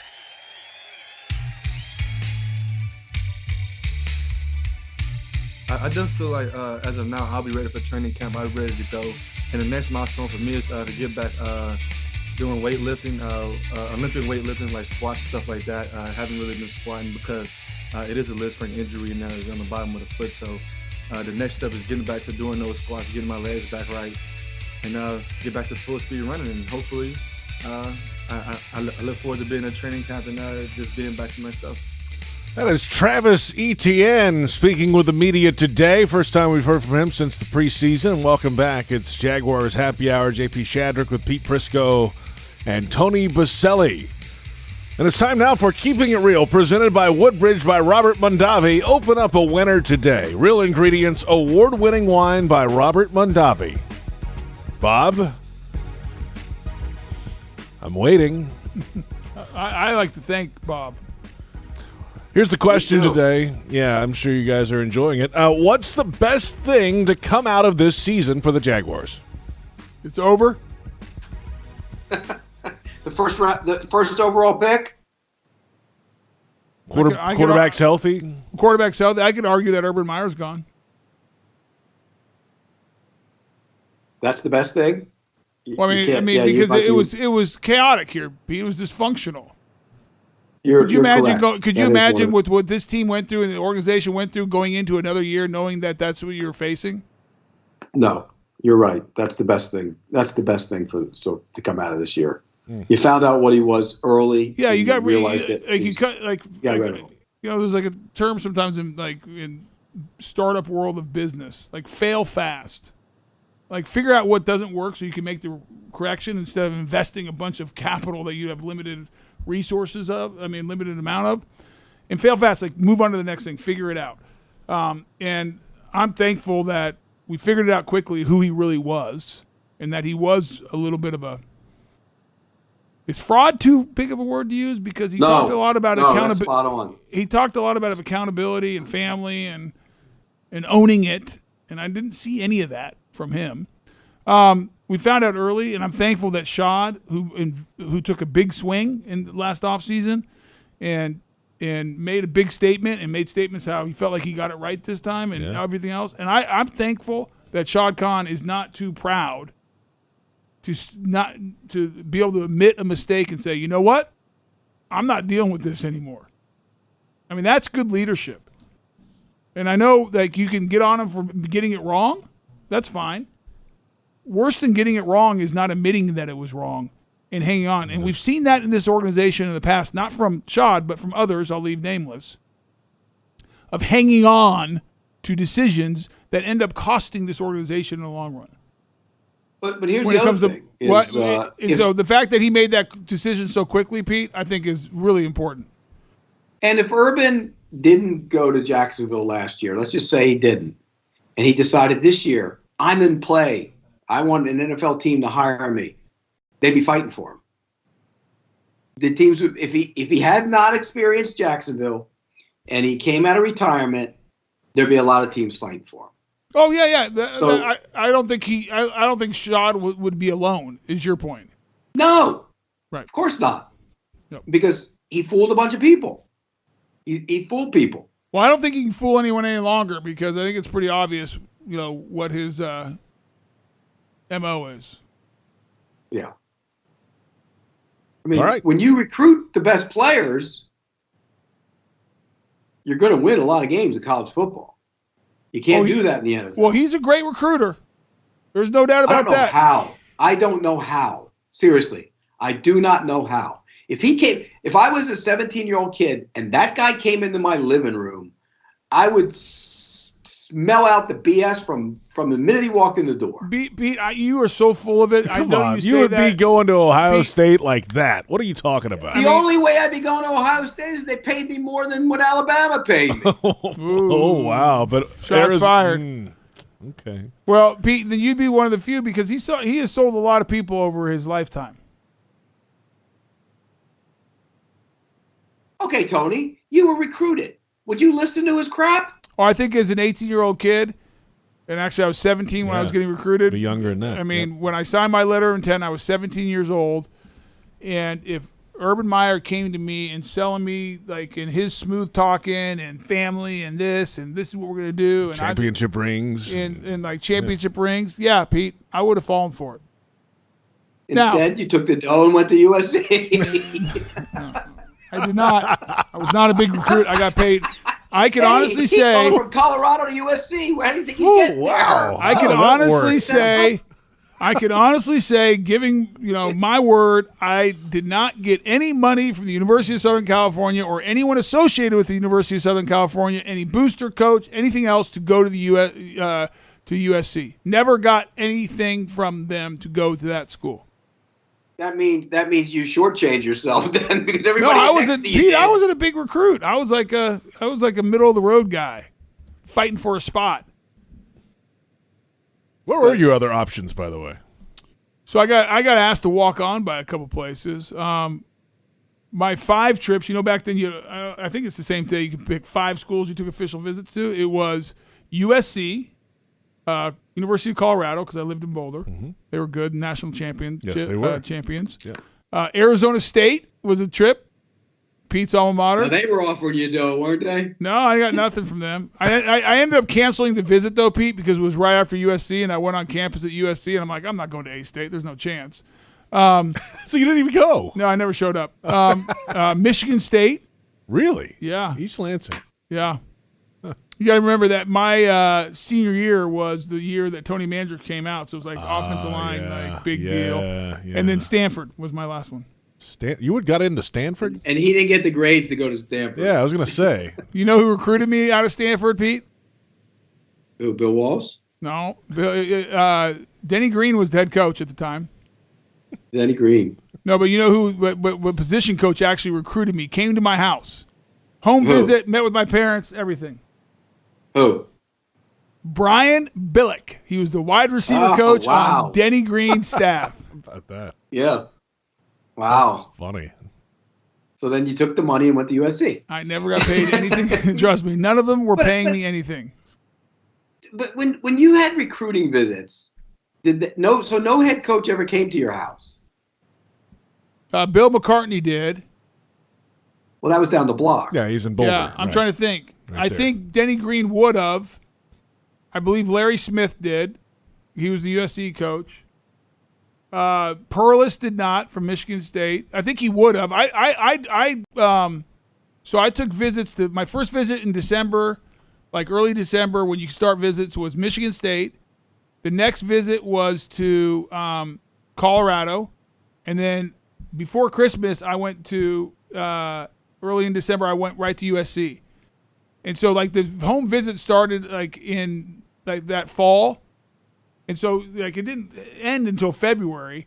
And I committed before I ever went on a visit to Stanford or Arizona State. I committed on my trip to USC. I walked in that place and I showed up. They took me on campus. I walked into Heritage Hall, saw the Heisman Trophy, saw the history, went and met with the head coach, Larry Smith, and he says, "Hey, I want to offer you a scholarship." And I said, "Coach, I'll take it." Wow. So he didn't need to sell you on anything then? No. So you didn't go there for Larry Smith. You went there for USC. I went there for USC. Right. So that's what I'm saying. When Urban was first starting out, like at Florida, they had the Spurrier years, but maybe I'm cynical. No, Pete, but I'm not going to Pete, believe anybody talking about we're one family. No, you're not. You're going to use and abuse me just like you use and abuse every other kid that comes through here for your benefit. I know what it is. I know the game. Just tell me are we going to play for national championships? Am I going to be given a chance to be a starter and a contributor on a regular basis? And can you get me to the league? That's all I want to know. Yeah. So Pete, when I was that age, I was like, I wasn't a huge recruit. And back then, remember, not very many teams were on TV either. College football, and so like USC, like Rose Bowl, and like seeing them, I remember like it was like them and Notre Dame. I was in awe, and Notre Dame said they didn't want me. Like those two schools were like the two schools I was like, oh my gosh. No, I get it because like when I first went my first year at ASU, they played USC. And I remember standing, I was 17 years old. I remember watching them come out of the tunnel. I'm like, oh my God, that's USC. Yeah. And so that's the Trojans. And like Michigan State was a great visit. I loved it. That was I loved East Lansing and I loved that place. But I went to SC and when Larry Smith looked at me and says, we're offering you a scholarship, I'm like, I'm in. I went home to the hotel. I went back to the hotel that night and I called my dad and I said, Dad, I committed to USC. He says, you did what? You're supposed to go to Stanford next week. I go, Dad, I'm not going to Stanford. I'm going to USC. Yeah, then you whispered in the phone, you said, yeah, you should see the envelope they slid. No, that's not true, Pete. Not true. But Pete, to your point about Urban, I didn't buy his stuff. I'm 49 years old now, and I've been around the block. You've been around the block. You've seen too much. That's why you never bought it this time. But I was a 17-year-old cynic. I didn't care. I didn't believe anybody's crap. Never have. Except for your own. Right. Like I say, 99% of the people in the world. Hey, 99% of the people in the world are beeps, and the other 1% have to prove they're not. I mean, that's basically the way I. At least Tony, contributed a Freedom Bowl trophy and a Cotton Bowl trophy to that trophy room at Southern Cal. Yeah. Way to go. His teams weren't very good. My senior year, we were good. We blew it. Rob Johnson got hurt. We lost to Oregon. Remember, Pete, he played half of the Cotton Bowl. They put him in the Cotton Bowl Hall of Fame a couple years ago. He played one half. We were by the end of the season, we were the best. I mean, we had a young team. Keyshawn had just shown up. JC transfer. By the end of the year, no one wanted. I mean, we beat Texas Tech in the Cotton Bowl 55-10. I mean, we were rolling. 55-14, but yes. Oh, 14? 55-14? Yes. Sorry. The biggest, my biggest disappointment in college football, and in football overall, is we had first and goal from the 3-yard line, maybe the 4, against UCLA my junior year, if we score a touchdown, we go to the Rose Bowl. And we got stuffed and threw a pick. Got stuffed on first down, stuffed on second down, threw a pick on third down, and lost the game. Who would you have played in the Rose Bowl? Wisconsin. Oh, the Badgers. What year was that? 1993. Was that Ron Dane? No, that might have been the Darrell Bevel game. Might have been Darrell Bevel. 1993. You know who was on that 93 team that we would have played? What was the defensive lineman we drafted at the 6th round out of Wisconsin that year? Mike Thompson. Mike Thompson. He was on that Wisconsin team. Wow. Yeah, Mike Thompson. Yeah, 93. Yeah, 93. They were 10-1-1. Wisconsin was.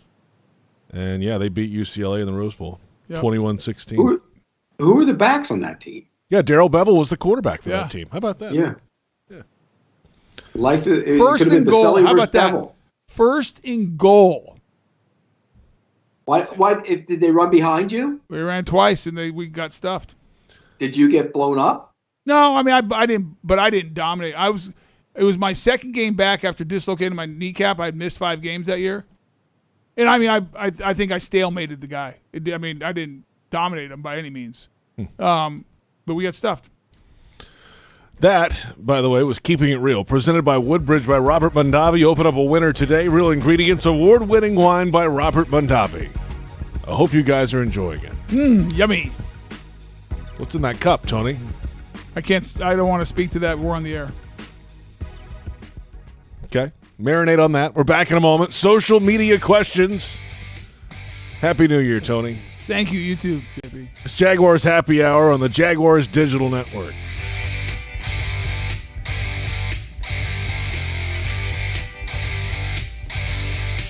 Your family isn't like anyone else's. Your home shouldn't be either. At Dreamfinders Homes, you can build the home of your dreams in one of their 30-plus communities in Northeast Florida. Choose from luxury single-family homes or maintenance-free townhomes from the 200s. Dreamfinders specializes in homes built to fit your lifestyle. To find out more, call 904-738-0165 or visit dreamfindershomes.com. At Ameris Bank, we know that you have a dream. Maybe it's opening a second location for your business. Maybe it's owning a home. Perhaps it's building your nest egg or even buying that new piece of equipment. From car loans to corporate loans, from depositing your first check to setting up your business's payroll, we're here to make your dream possible. It's possible together. See what's possible at amerisbank.com/stories. Ameris Bank is a member FDIC. All loans are subject to credit approval.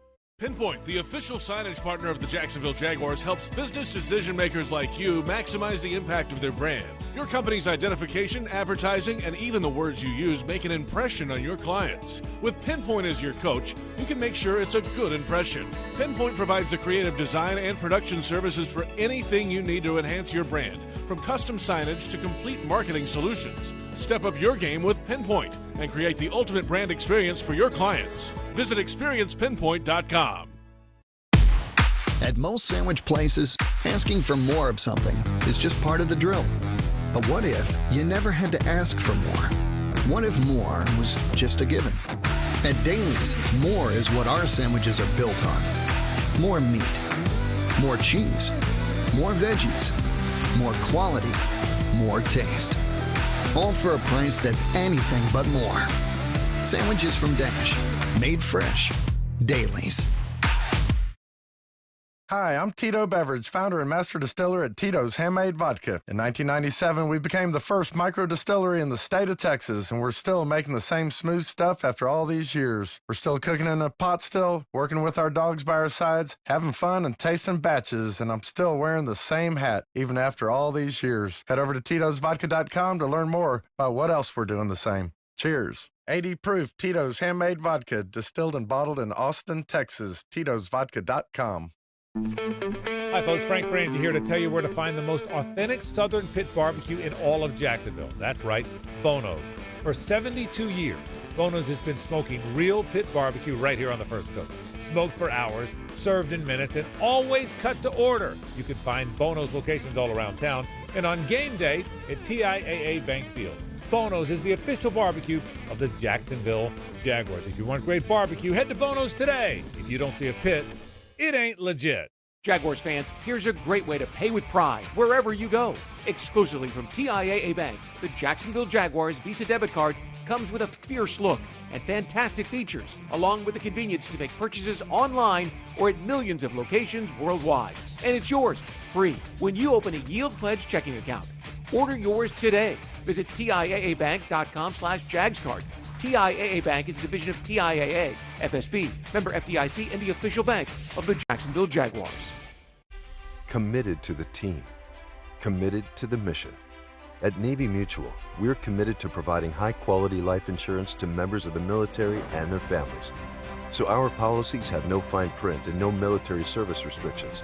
We don't work on commission. We're nonprofit, so we pass the savings along to our members. Because at Navy Mutual, our highest commitment is to you. Visit NavyMutual.org. Navy Mutual, insuring those who serve. The station that the Jaguars listen to, 1010XL. Home of the Jacksonville Jaguars.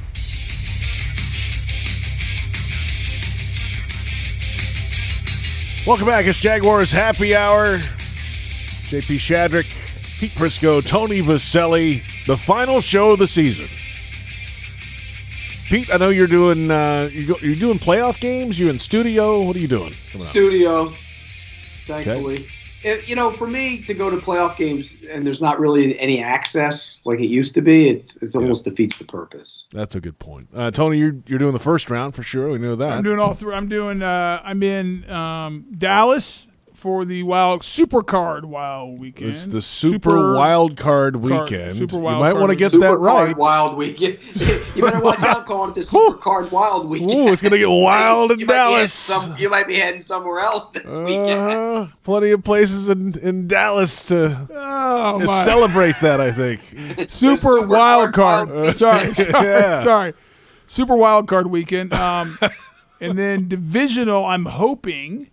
I've requested, but I won't know until after the games this weekend. I'm hoping to go to Nashville because it's easy, close. And then it looks like I will most likely be in the NFC City for the conference championships, which will probably be Green Bay. Okay. Green Bay.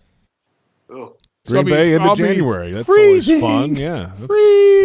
I might go out in the championship game. It depends on what the restrictions are. Well, if you do, come to Green Bay, Pete, with me. We'll hang out. Oh, gosh. I've been there. I was there when Coughlin beat the Packers in the freezing cold game. It was the coldest I've ever been in my life. Come out. You should come, and we'll go get a big steak the night before. We'll tell lies. Are you going to the Super Bowl? I'm not working the Super Bowl this year. No. So okay. I will only be at the Super Bowl if the Hall of Fame comes calling. Well, they're going to vote on that before the Super Bowl. That's what I just said. I will only go. So if you get in. If not, let's watch it on television like the rest of us. I'll be watching it at home. Yeah, I don't want to. My days as a sideline reporter are over. So I retired from sideline. Wow. Why? You don't like doing it? I don't enjoy it. Hey, like what you like. I just don't enjoy it. It's like, it's a long day. My back hurts. I just don't enjoy it. And I told them this year, I'm like, don't want to do it. So I'm not. Fair enough. Wow. Well, I mean, Pete, at some point you got to get in life and do what you enjoy doing. And that's not something I enjoy. I know. You like being in the booth. I like the booth. And, so in the championship game, you're going to be in the booth for one of the championship games. Yeah, I have the last 5 years, 4 years, whatever it is, Okay. 6 years, whatever it is. Right. Who do you work that last weekend with?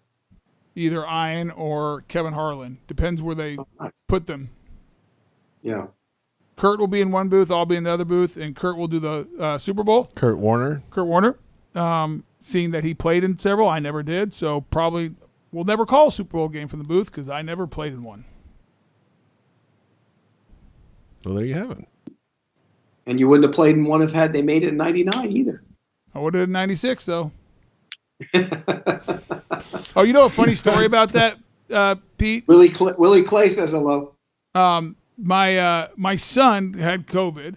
One of my kids had COVID, and so he's quarantined. So he went back and started watching old Jaguar games. My boys are the biggest Jaguar fans. Both Andrew and Adam, my two boys, I mean, live and die Jaguars. And my second son, Adam, went back and watched old playoff games from the 96 and old games, and he'd be like calling me. I'm like, dude, away. He's like, Dad, I was watching, and like describing plays. Yeah, son, I was there. I remember. And Pete, he went through the AFC Championship game in '96, and he was like distraught that we lost the game. He goes, "I can't believe you lost. The stupid special teams play, blah blah." And I just made me laugh. It brought back sad memories because we didn't make it. I can still see you trying to chase down after the fumble. I can still see it like it's yesterday. That was terrible. Yeah, and Brunell's interception was terrible because Jimmy ran the wrong route. I told on you, Jimmy. I told on you. It was too Jimmy bad. tried to tell me it wasn't him. It was him. Well, you know what? It's all spilt milk, and you can't do anything about it now. It's got to move on. That's right. Well, we're moving on to social media questions. Okay. We've got we put out the bat signal, of course, earlier on Monday. Here's the best we come up with for the final show. Number one today at GMac12345667. After seeing Walker Little improve over the last 2 weeks, is it enough for you to make him the starting left tackle next year, or would you still bring Cam Robinson back this offseason? Noted left tackle, would you like to answer this question?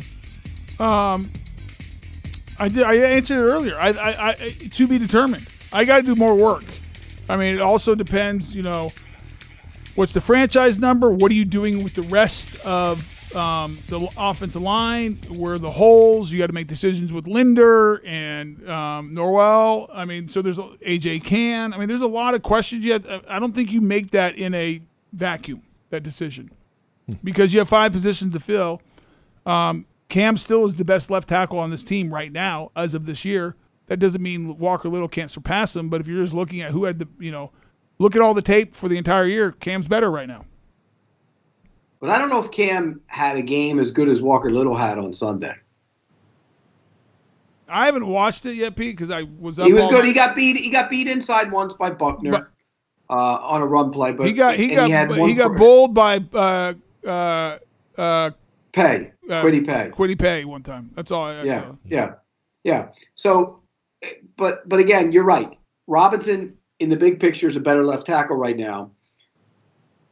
But why not have both of them back? You could figure out a way to play them both somewhere.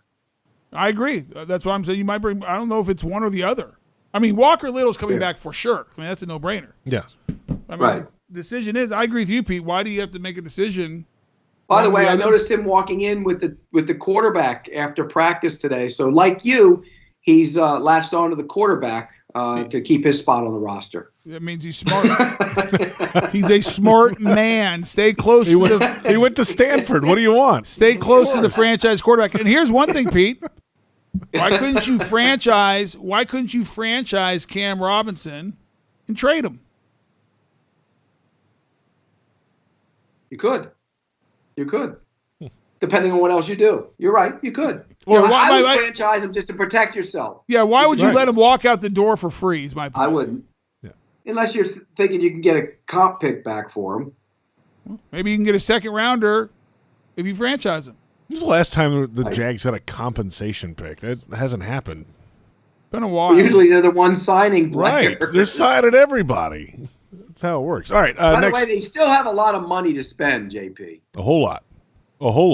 And if they make some of those moves, like they make changes there, then that opens up even more money. Yeah, I mean, Linder and Norwell, those are the big ones to watch for not being back on the offensive line. I don't know anything. I'm just saying based on injuries, based on performance, based on a lot of contracts, so money spent. I mean, I'd be looking there.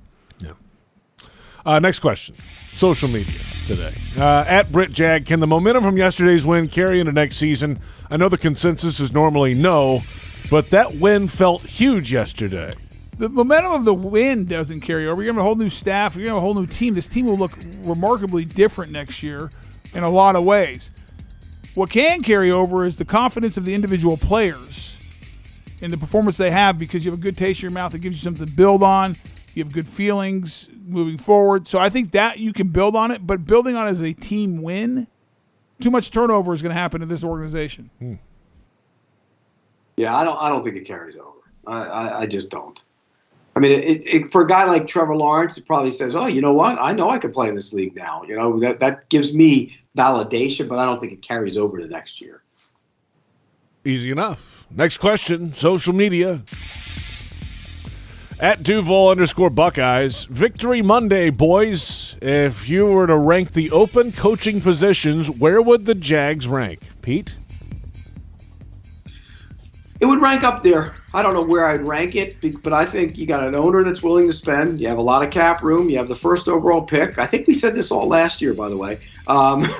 Yes, we did. It's in a state that has no state income tax, and you get a new facility, and you're by the beach, and the weather's good. So aside from that, what's wrong with it? And Minnesota, weather stinks. Miami, you got to, like there's the problem. Like Jacksonville, you inherit a general manager because Chris Greer's staying. The Raiders, I think the Raiders are going to keep Rich Bisaccia.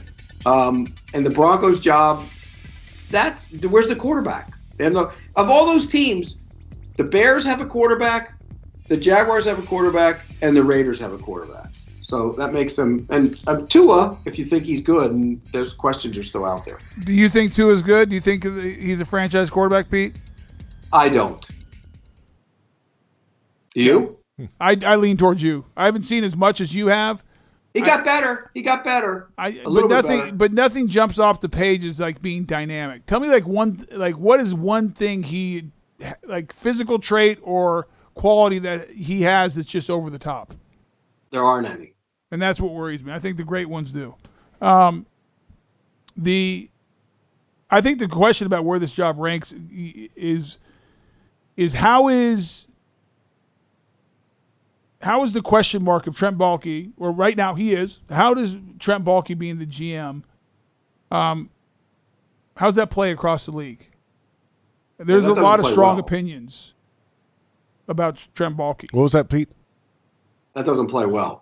That knocks it down a peg or two. Right, and Pete, but don't you agree? I mean, there's a lot of strong opinions about Trent Baalke around the league. At least that's what I hear. Pete, you're more even connected than I am. I mean, you talk to a lot of people, but there's strong opinions. There are a lot of people questioning him being in that job, still in that job. Yes, absolutely.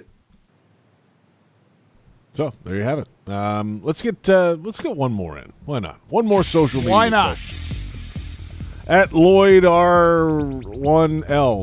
Pete should be a GM, right? JP and Tony? No. Nope. I like this guy. They didn't ask you, Pete. They asked JP. JP, what's your answer? Nope. They asked me. Nada. That's 2 no's. You lose, It wouldn't Pete. be that hard. It's just football. It's not that complicated. Really? I will say this about Pete Prisco. In all seriousness, Pete and I have known each other 27 years now. Yep. And there is not a harder working, maybe there's harder working, but there's not a guy who studies the craft and studies film and actually really looks at it and actually makes phone calls and picks up and asks people who know more than he does about film and what they're looking at to confirm whether he is right or wrong. And so I'm not saying Pete will ever be a GM, but could Pete be a part of a staff to help build a team? Yes. Pete knows football. He knows personnel. And more than anything, he's a grinder that would work at it to go study and uncover the right type of people. I mean, Tony, you're right. Yeah, you're right about the GM part of it, because I don't want to deal with with somebody's shoe contract or did you get the building painted or who's are we going to get a new support staff? I don't want to deal with any of that. I just want to deal with football players. That's all I want to deal with. Yeah, getting football players, acquiring football players, making decisions, grinding the tape, watching the players. No, he would. I mean, this morning we both happened to call the same same coach in the NFL, and ended up at the same time. And my point is, I mean, Pete does his work, and Pete he texts me all the time. He sends film to me. He says, "Hey, is this right? Am I seeing this right about this offensive lineman?" And I'll say, "Yeah, this is what you're looking at." And so I always. So you're changing your answer to yes? I don't think he could be a GM. I think he could be a part. I don't think I could be a GM either, because I don't want to be the GM. I don't think because the GM is more than just picking players. Like be a pro personnel guy. I think he can be a part of his staff because he knows football. He has strong convictions, and he would do the work to go figure it out. That's what I think. Hey, let's come back. We got to get it around the league, and we're up against it. We're always up against it. Always. Let's do a quick around the league because we got to say goodbye for the year. We got to give proper goodbyes. Yes, Tony, we do. Short around the league. If you quit talking, we might be able to get to it. This is Jaguars Happy Hour on the Jaguars Digital Network. Hey Jags fans, this is Chris Manhurst of the Jacksonville Jaguars with a reminder that everyone has a right to arrive at their destination safely. In Florida, bicyclists have the same rights and the same responsibilities as drivers. When cycling, always wear a properly secured helmet, ride in the direction of traffic, and obey all traffic laws. When driving, get rid of distractions and focus on the road. Always watch for pedestrians and bicyclists, especially at night, because safety doesn't happen by accident. Visit alerttodayflorida.com for more safety tips.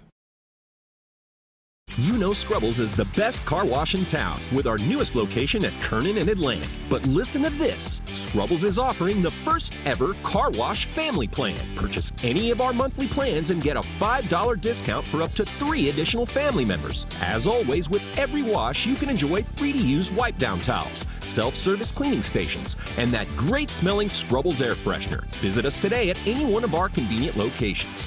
Scrubbles, you'll know quality once you arrive. Hi, I'm Tito Beverage, founder and master distiller at Tito's Handmade Vodka. In 1997, we became the first micro distillery in the state of Texas, and we're still making the same smooth stuff after all these years. We're still cooking in a pot still, working with our dogs by our sides, having fun and tasting batches, and I'm still wearing the same hat even after all these years. Head over to Tito'sVodka.com to learn more about what else we're doing the same. Cheers. 80 proof Tito's Handmade Vodka, distilled and bottled in Austin, Texas. Tito'sVodka.com. In America, the future belongs to everyone. So we built the trucks of the future for everyone. Ford F-Series, America's best-selling trucks for 44 years straight. Built for performance and capability on and off-road. Because the trucks of the future aren't built for a few. They're built for America. Ford F-Series. Drive one today. Based on 1977 to 2020 calendar year total sales. Your family isn't like anyone else's. Your home shouldn't be either. At Dreamfinders Homes, you can build the home of your dreams in one of their 30-plus communities in Northeast Florida. Choose from luxury single-family homes or maintenance-free townhomes from the 200s. Dreamfinders specializes in homes built to fit your lifestyle. To find out more, call 904-738-0165 or visit dreamfindershomes.com. At Ameris Bank, we know that you have a dream. Maybe it's opening a second location for your business. Maybe it's owning a home. Perhaps it's building your nest egg or even buying that new piece of equipment. From car loans to corporate loans, from depositing your first check to setting up your business's payroll, we're here to make your dream possible. It's possible together. See what's possible at amerisbank.com/stories. Ameris Bank is a member FDIC. All loans are subject to credit approval. Jaguars fans are gearing up and saving big at Fanatics.com. The world's largest collection of officially licensed fan gear from all the leagues, teams, and Jaguars players you love. Shop the most trusted brands, exclusive designs by Fanatics, and autographed collectibles from today's biggest stars. Join Fanatics Rewards today and earn fan cash on every purchase. Shop now and get today's special offer. Fanatics.com. Officially licensed everything. At most sandwich places, asking for more of something is just part of the drill. But what if you never had to ask for more? What if more was just a given? At Daly's, more is what our sandwiches are built on. More meat, more cheese, more veggies, more quality, more taste. All for a price that's anything but more. Sandwiches from Dash, made fresh. Daly's. Dempsey and Fat Tony. Jaguars Today. All Jaguars, all NFL, all the time. 10 to noon weekdays on 1010XL. Welcome back, Jaguars Happy Hour. Final few minutes for the final show of the 2021 season. JP Shadrick with Tony Boselli and Pete Prisco. We will change our look around the National Football League with a look ahead to the schedules on Super Wildcard Weekend. Tony, you might want to learn the name of the weekend. Okay, Super Wildcard Weekend. It's not Super Card Wild. Wild Weekend, no. It might be a wild weekend for you. That's a whole nother weekend. Stay away from sorry. that. I got confused. Yeah, that's in the real offseason. Let's start the AFC coming up. They have Saturday and Sunday schedule in the AFC. The Raiders and the Bengals Saturday 4:30. Patriots Bills Saturday at 8:15. And then Sunday 8:15 the Steelers and the Chiefs. Who do you like in these? What do you think? I like the Raiders. Do you? I do like the Raiders. Do you? That's going to be a tough game. I think it's a really tough game. They've already played each other once. On paper, it looks like the Bengals should win this game because of the way Burrow and Chase and everyone else is playing. I think the Bengals are a young team, young coach. I can see Never been there, but the Raiders haven't been there either. No, but I just like the Raiders are scrappy, Pete. You know what the Raiders remind me a little bit of is that our '96 team. Like they had to win out to get in. Like they've been playing playoff games every week, and like everyone had them dead to rights at 6 and 7. And like they could rush the passer, And they could rush the passer. Like I think the Bengals are the better team. I think they have the better receiving core. I think they have the better quarterback. I think they, but I like the Raiders. I'm going Patriots in the upset. Oh, wow. On the road. Wow. I'm not. And I'm going the Chiefs at home. Terrible on the road. I'm going Chiefs at home.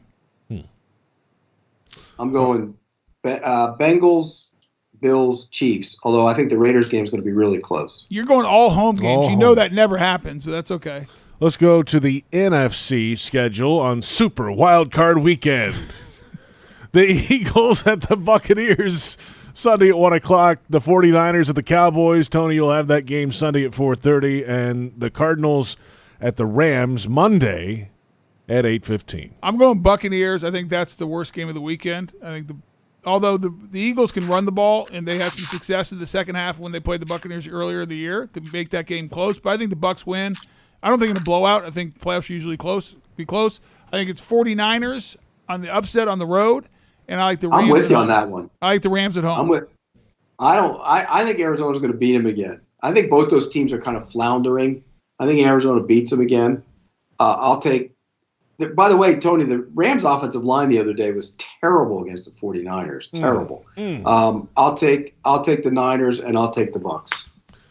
There you have it, the schedule for Super Wildcard Weekend in the NFL playoffs. This is our final show of the season. It's been a pleasure doing it with you guys each week. What is this, year 6? We've been doing it a while now. I know that. First of all, it's fun, as always. I always miss the show. Love working with Pete, as usual. Pete and I have been good friends for a long time and go back and forth and see a lot of things alike and a lot of things in a different view at the same time.